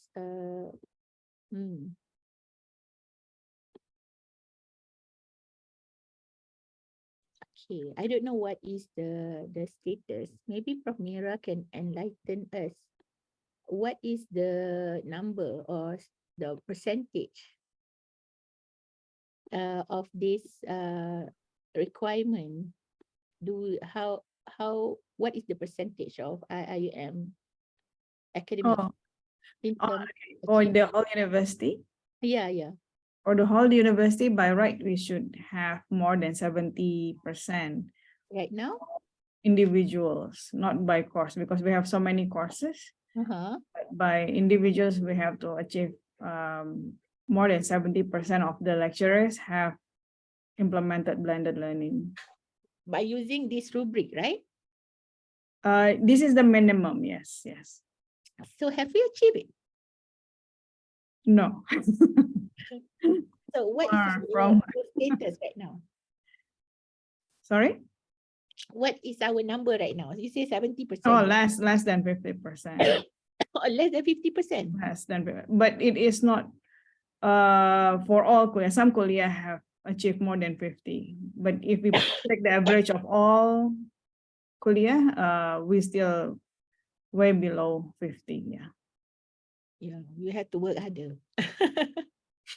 Unfortunately, yes. At least fulfill the minimum requirement, right? Yeah. At least this 1732 is the minimum, and by fulfilling this, you have fulfilled blended learning, which is very minimum, as you can see. True. You can even do it in less than 1 day if you want, right? Yes. Yeah. Okay. Maybe they don't have awareness. Okay. So in terms of blended learning tools that we have seen so far, okay, um, I don't know when I want to prepare this. There are too many tools, okay, but I managed to group them in this category. If you are looking into online or synchronous meeting, so we are familiar with this, okay, either Zoom, Gmeet, MS Team, and all of these tools can also have tools that you can interact, and also you can do collaboration. Okay, like if you want to do breakout rooms, you can also use Zoom. Okay, you can also use MS Team. Okay, the advantage of using MS Team is that you can have your student credentials in the system. Okay, so you don't have to know, oh, this Abu Ali at gmail.com, who is this, and then this Pirate Caribbean, okay, who is this, okay, so you don't need to know that. So in MS Team, you can get the credentials of IUM students directly, and that will be easier, okay. Um, Content, okay, in terms of content, okay, you can prepare slides, okay, with any tools that you are familiar with, okay. And then if you want to do recording, okay, when we started off, when Dr. Nasarima was the deputy director of the CPD, everyone used screencast or Matic, okay. But now there are a lot more of screencasting tools available, okay. You can use Edpuzzle for having question in the video. You can also have create H5P content, okay, through iTaklim. You can use Loom. Okay, Loom is an interesting tool to have short videos, which is not more than 5 minutes, so that will be sufficient for some content, okay. For activities, you can, or for animation, you can use Powtoon, okay. This one is additional. If we want to focus on the content, we might not want to create animation, right? Okay, activity, we can have mind map, brainstorming, gamification. So there are many things that you can do, okay. So we're gonna do one last activity using mind map. And then digital badge, okay. So of course there are other badges, okay, but I just use it from the LMS, which is the Moodle platform, okay. Editing tools, you can use Canva, Trello, simulations, okay. You can actually there are many editing tools, okay? Of course, like Photoshop, okay. Interactive, we can use Mentimeter, WooClap, okay, collaborative activity, okay, we can use Padlet, we can use Wicklet, we can use MindMister, okay. Assessment, okay, normally we use quiz, assignment, Google Form, quiz keys. You can use also Jot Form just now for assessment. But I've never used it, okay, because when we do assessment, I would prefer to use tool or platform that can relate to the student credentials, okay, not the informal one, okay. Even like Edpuzzle, it's not easy to map back to the user account, okay. If you know what I mean, okay. All right, so now any question on this, Dr. Sadri? Yeah, we have two. Mm-hmm. Okay, this one from the Tasniza, she found Dr. Akmal Hakim post a question in the forum. What strategies that you do find helpful for managing your workload in a blended learning environment? Okay. Okay. First, we know that forum is not a chat, right? So it is a delayed response. So you are not obliged to respond promptly as compared to if you're using chat. The problem with chat in LMS is the chat in Moodle is that it has to be synchronous, right? You can only use chat for synchronous chatting. But for forum, actually I created a forum for all lesson. Okay. And I encourage them to post questions that others can also share the response. So if they communicate with me personally, I respond to this particular learner personally, then the rest cannot learn, cannot know, they don't know anything. But if that question is a good one, then when you respond, the rest of the class can also benefit.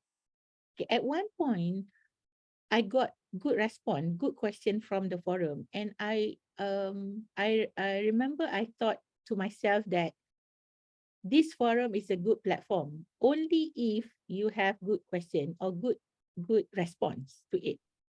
If no one respond, uh, um, then it will not be effective. Okay, so sometimes when you use iTaklim, you get feedback from the system. It will notify you that there is a question. So I will always say to my student, if you post anything to the forum, don't forget to tell me that there is a question, because I have to go there if I don't get notification. So they, after some time, they understood it and they know that I won't respond to it promptly. But why I say it's ineffective, there was a point that when students are not clear with certain things, that I can post certain additional materials. Okay, I can post additional videos, additional existing videos from YouTube, so they can watch the video and then they can clarify certain things. So it depends on the feedback that you get. Or another way, you can give points for them. I've seen students from in OpenU, they have participation marks for participating in the forum. Okay, so I asked them, how do you know detect which one? It's automatically in their system, so that's fine. So if you post question, and then you get marks. Okay. So and then you also give marks to students who respond to that forum. Not only you giving response, other students can also give response. Okay. But it does not work for the lower level courses. Normally it works for the elective courses. Okay, next one. Okay, the next one, how often do you update your video lectures and materials? By Okay. Dr. Samsul Amri. Okay, so to answer that, as I mentioned just now, I rarely update, but I normally update the exercises. So the material, if there is any new content, I'll just make an additional and then link it to the lesson video. Okay. I from the transition from the COVID, the first version, to the following 2 semesters, okay, I did regularly update because I want to improve the audio of the file. But somehow, some of the parts that is difficult to edit the audio, so then I create a new one. Be in mind that the one course is a shared course. So we divided the materials. So I don't modify other people's material. So every one of us is responsible for our own part. Unless someone else have a new part, then they will share with us. Okay, so that course is a shared course. So we divide the materials into 3 person. The other one I prepare on my own.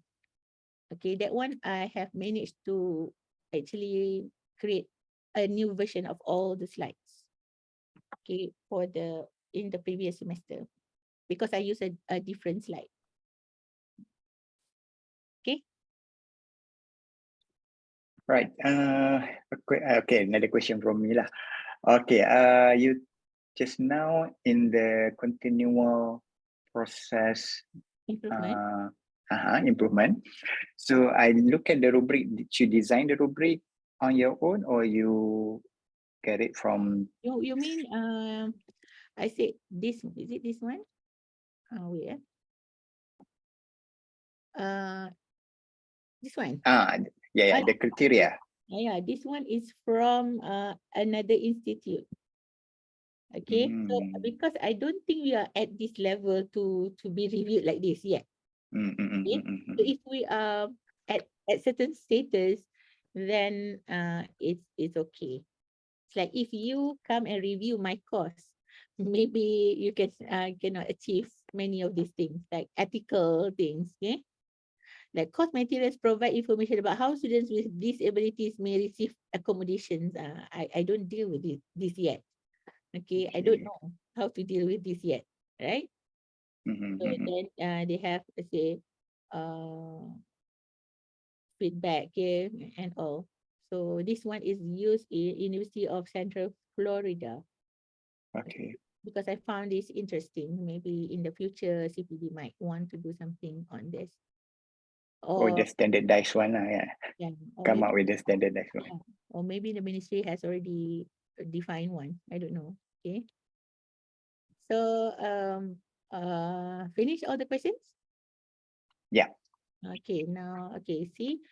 So I want to share you some of the potential strategies the badges I've shared you just now, and I want you to experience the process just now because I want you to try to get the badge, okay, and try to be in the ladder. So you have seen the numbers. Okay, now I want you to do this concept mapping. Okay, this is just like 5 minutes exercise. Yeah. Although in the reality, maybe you need more. So one challenge here is that you don't want to find a tool that is too difficult to use. Okay, so you want it to be very easy and it can use without having proper training. Okay, so some of the activity that in online that people like to use is concept mapping, which is like a mind map.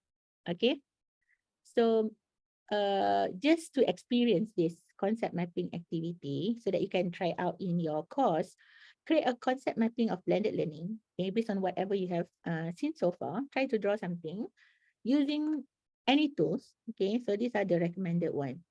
Okay, and then you submit.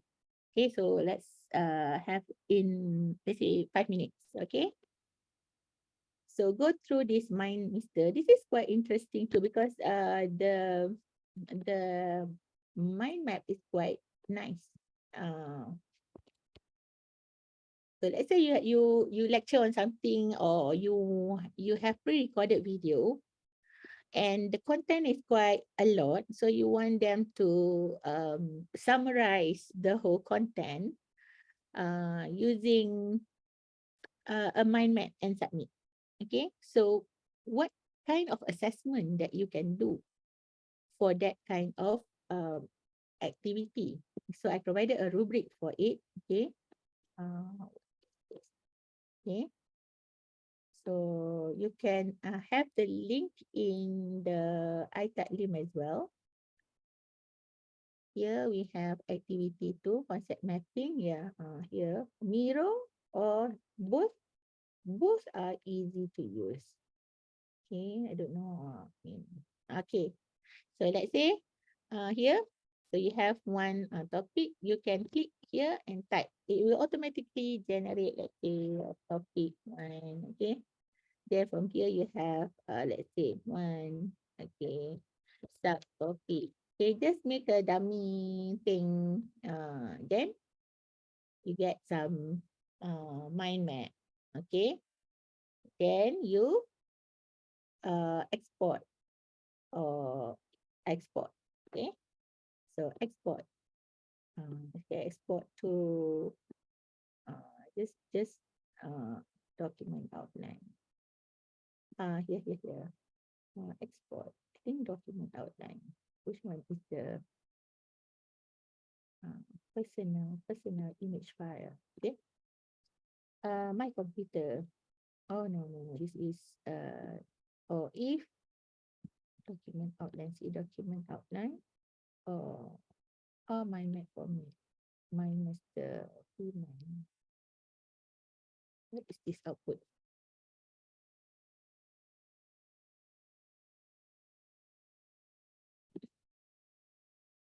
Oh, dot mine. Okay, if you cannot just screenshot.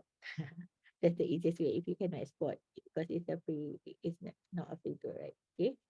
So what you can do is just screenshot and then submit. Okay. Right. So all right. So you go to your course outline here and submit.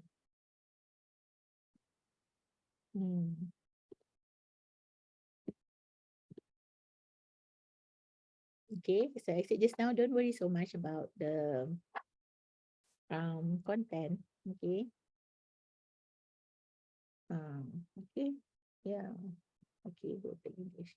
Okay, see, it looks nice, right? So this one is exported using what?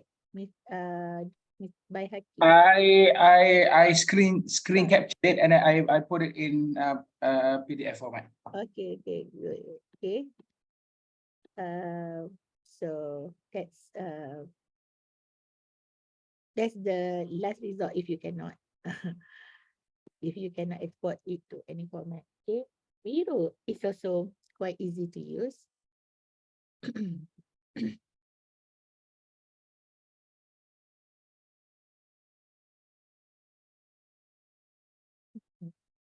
I have my map.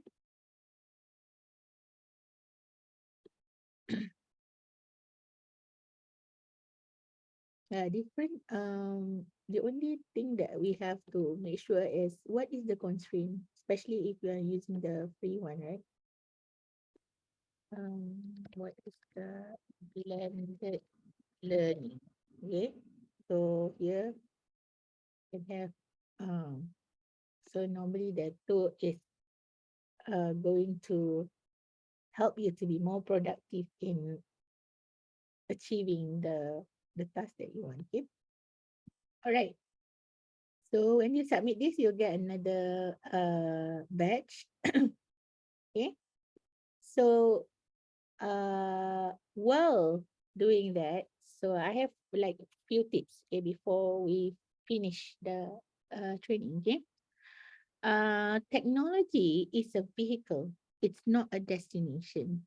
Okay. So no matter you say all this KICT staff, they are okay because they are from technology, so they know. Okay, but even the technology is just a vehicle, it's just a mechanism for us to use it. But the more important part will still be the subject matter expert, the content. Okay. A great web interface will not save a poor course, but a poor web interface will destroy a potentially great course. So that is a problem. Okay, say that even if you have a great, nice interface and you have a poor course that is very not of a good quality at all, a poor web interface will destroy a potentially great course. Okay. So what we want to focus is that whatever student need should be accessible. Okay. Even in a well-organized course, it is not uncommon to find out that part of the course some students cannot find some of the important information. Okay. Even if you try to put everything as structured as you can still get feedback from students that too many things. Okay, better if some of the things are hidden. Okay, so they can still be not happy. Okay. Excellence comes from ongoing assessment and refinement. Means you want to have good quality, it should be iteratively improved from time to time. But from where you get the input to improve if you don't do the continual improvement. If you don't know what is the state of the current teaching and learning activities, and you might think that it is okay, but there are certain things that can be improved, okay? And in the end, it has to be aligned to the learning outcomes, okay? So there are some activities, some examples. I asked them to prepare for a virtual ta'aruf. Okay, let's just see how of it. Okay.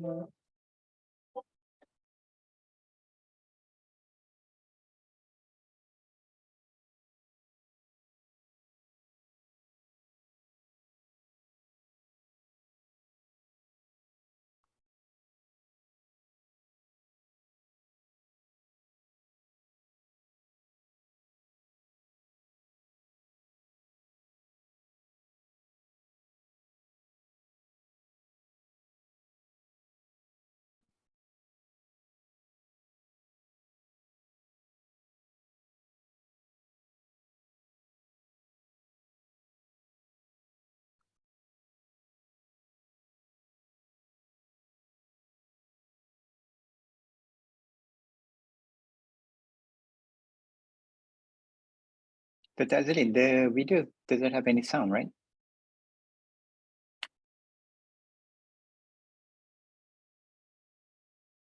Okay, it has sound, but I think you have to set something, right? But that's okay, it's not important. So this is the outcome.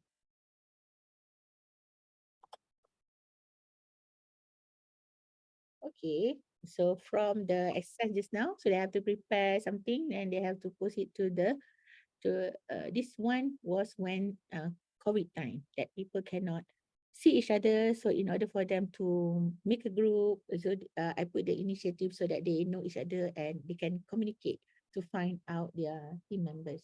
Okay.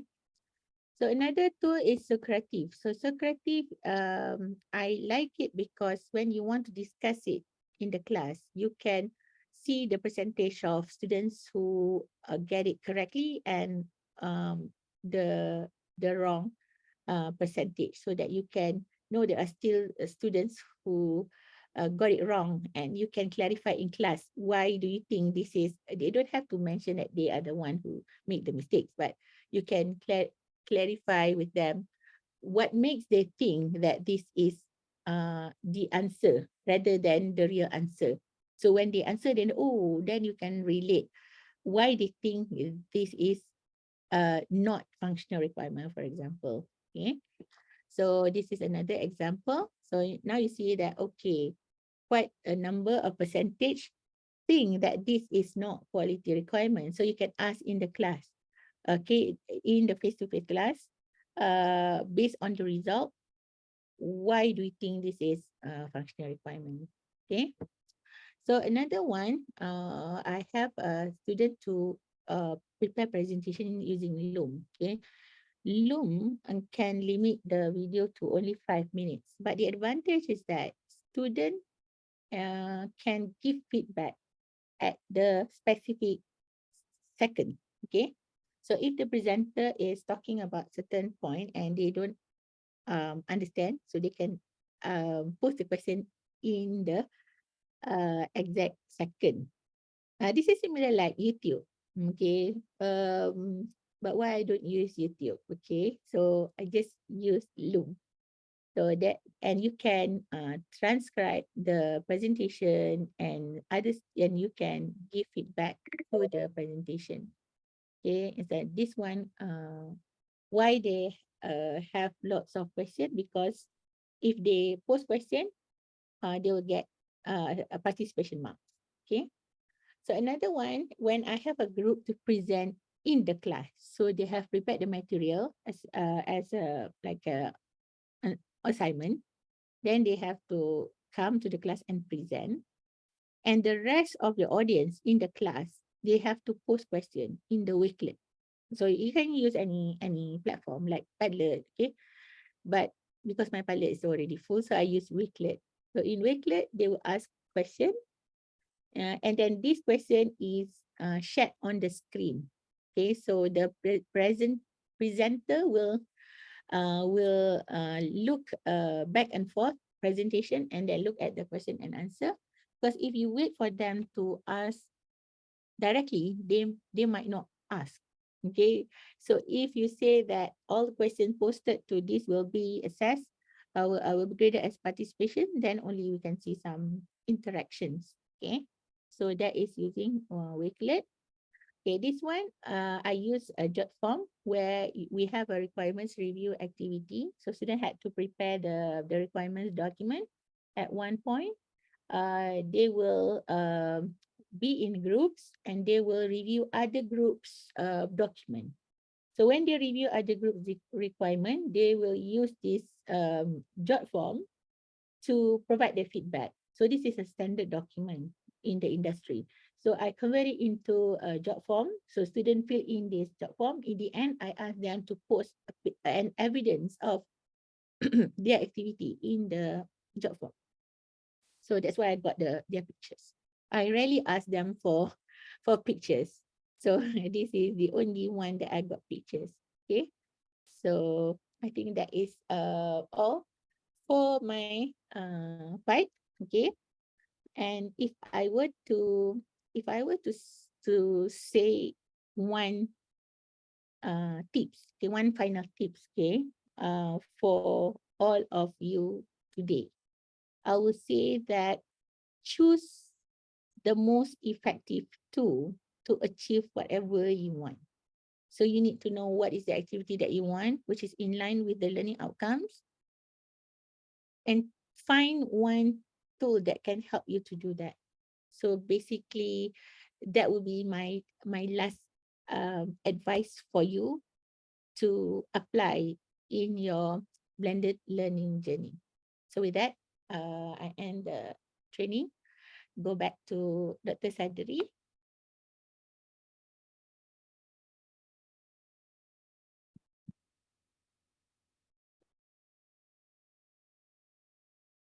You are mute, Dr. Sadri.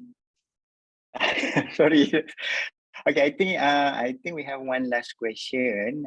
Based on your experience analysis, how well do the student engagement performance in the blended learning activity are mapped to or affected their real performance in the course examination or assessment? Okay. That is hard to say because I haven't analyzed that completely. Okay, just know bits and pieces. Okay.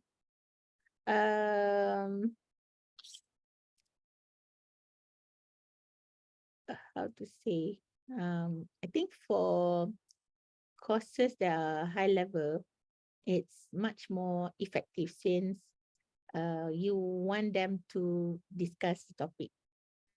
And then if you keep on doing the lecture, okay, and they somehow are not participating in the lecture, they just there's no question, okay, so that means it's just like one way, right? If you want to experience it, you have to start and make that change and continually evaluating it and improve it from time to time. Okay, because how much effort that you put, there will be students who are happy, there will be students who are not happy, there will be a mixture of students, and with your knowledge and your background and your experience, you believe that this is the best way for them to learn, to know as much as possible. Okay, and that is why we practice blended learning. Okay, so at least you have explored the possibilities of using technology in your class and get feedback. And then you can play around with these strategies to improve your teaching. Okay, so the main thing that motivate me for the specialization course is that the content are quite a lot, and if you are focusing on that content, you don't have time to do any activities with the students in the class.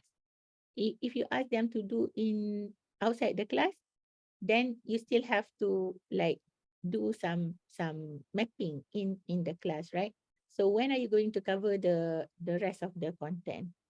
So it is good for them to learn at their own pace, come to the class, focus on things that they are not clear, so you can focus what are the things that you're still confused with.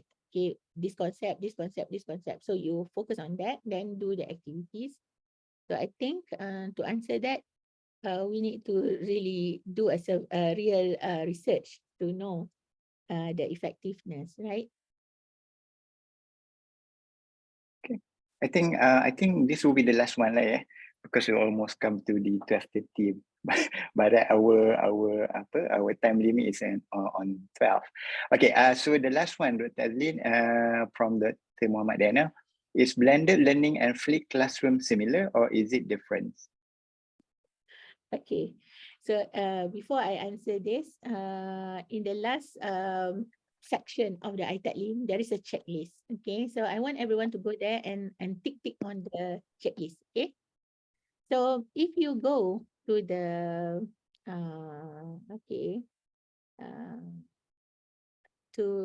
I can answer it directly, but I want you to go to the reference. Okay, can I share the thing back? Okay, if you go to ITAD link, am I sharing? Yeah. No, okay, now we can see. Okay, if you go to the ITAD link,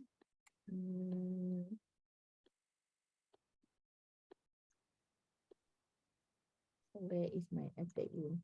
Okay, this one.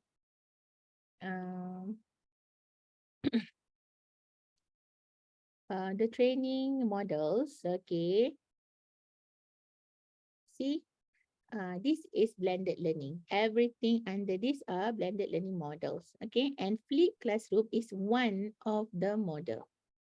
Okay, so that is my answer. Okay, so it's just one of the models of the rest of the models for blended learning. So that means you can look into other models and think if it is relevant, but mostly you can see in higher learning, they use flipped classroom. Okay, unless for classes with lab, I think lab rotation or station rotation is suitable. Okay, for the programming courses with labs. Okay, they can have some class in the concept are covered in the physical class. The hands-on is in the lab with either fixed arrangement or rotating arrangement, but the setting is in the lab. Okay, so that can be done. But the rest, the more relevant one is fixed classroom. Okay, so that is the point that when we say it's flipped classroom, it's not just about you giving them assignment or video lecture to watch at their own time. Then you come to the physical class, you continue with the next lesson. So there is no continuation between this. Okay, that's why we say that we encourage you to have some activities to fill in the gap. Okay, that's my answer. Okay, thank you, Dr. Azlin. I think we done with today's sessions. Okay, so I will give. Dr. Mira want to say something, so we will give Dr. Mira 2 minutes or 1 or 2 minutes or 3 minutes. Okay, Prof. Go ahead. Yeah, first I just want to thank Dr. Azlin.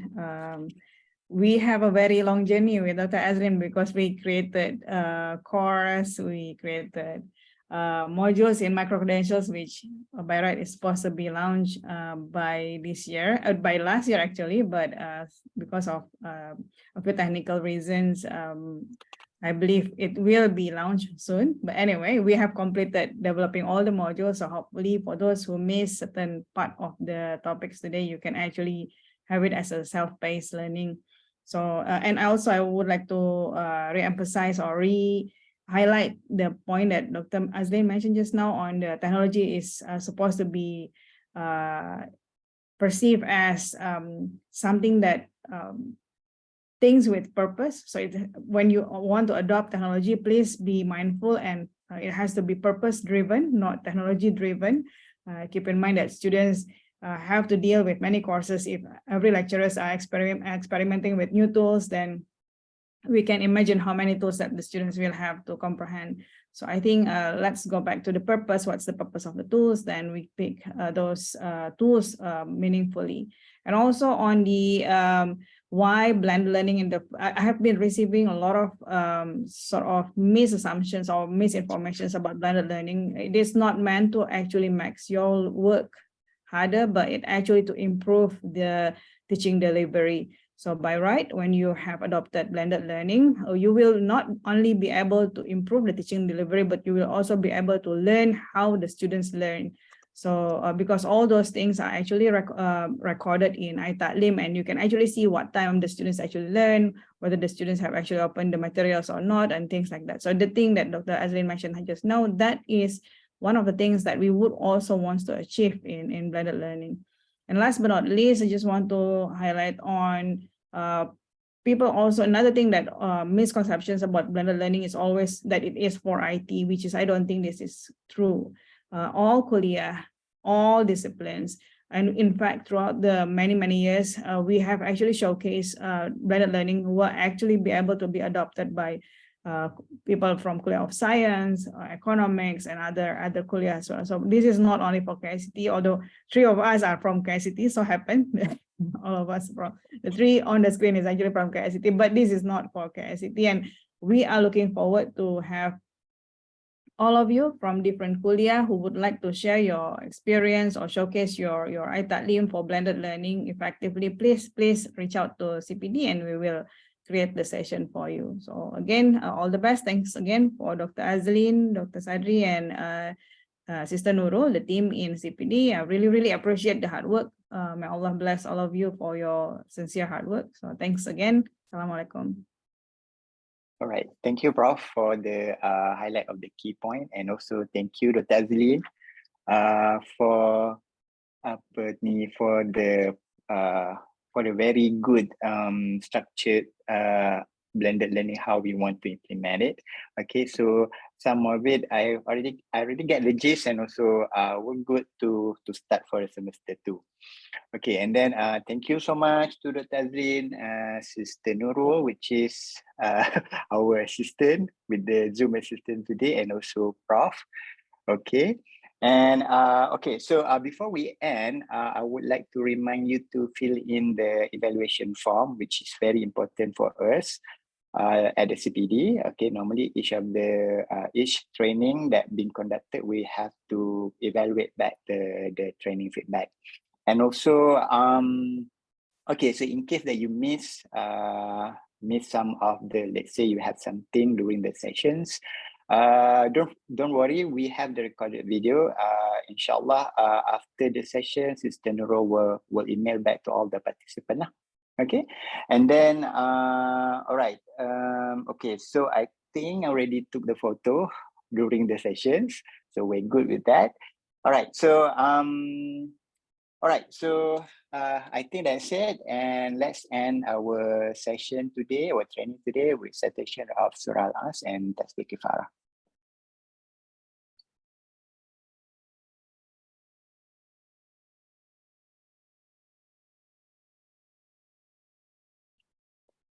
Right, and I wish you all the best for semester 2.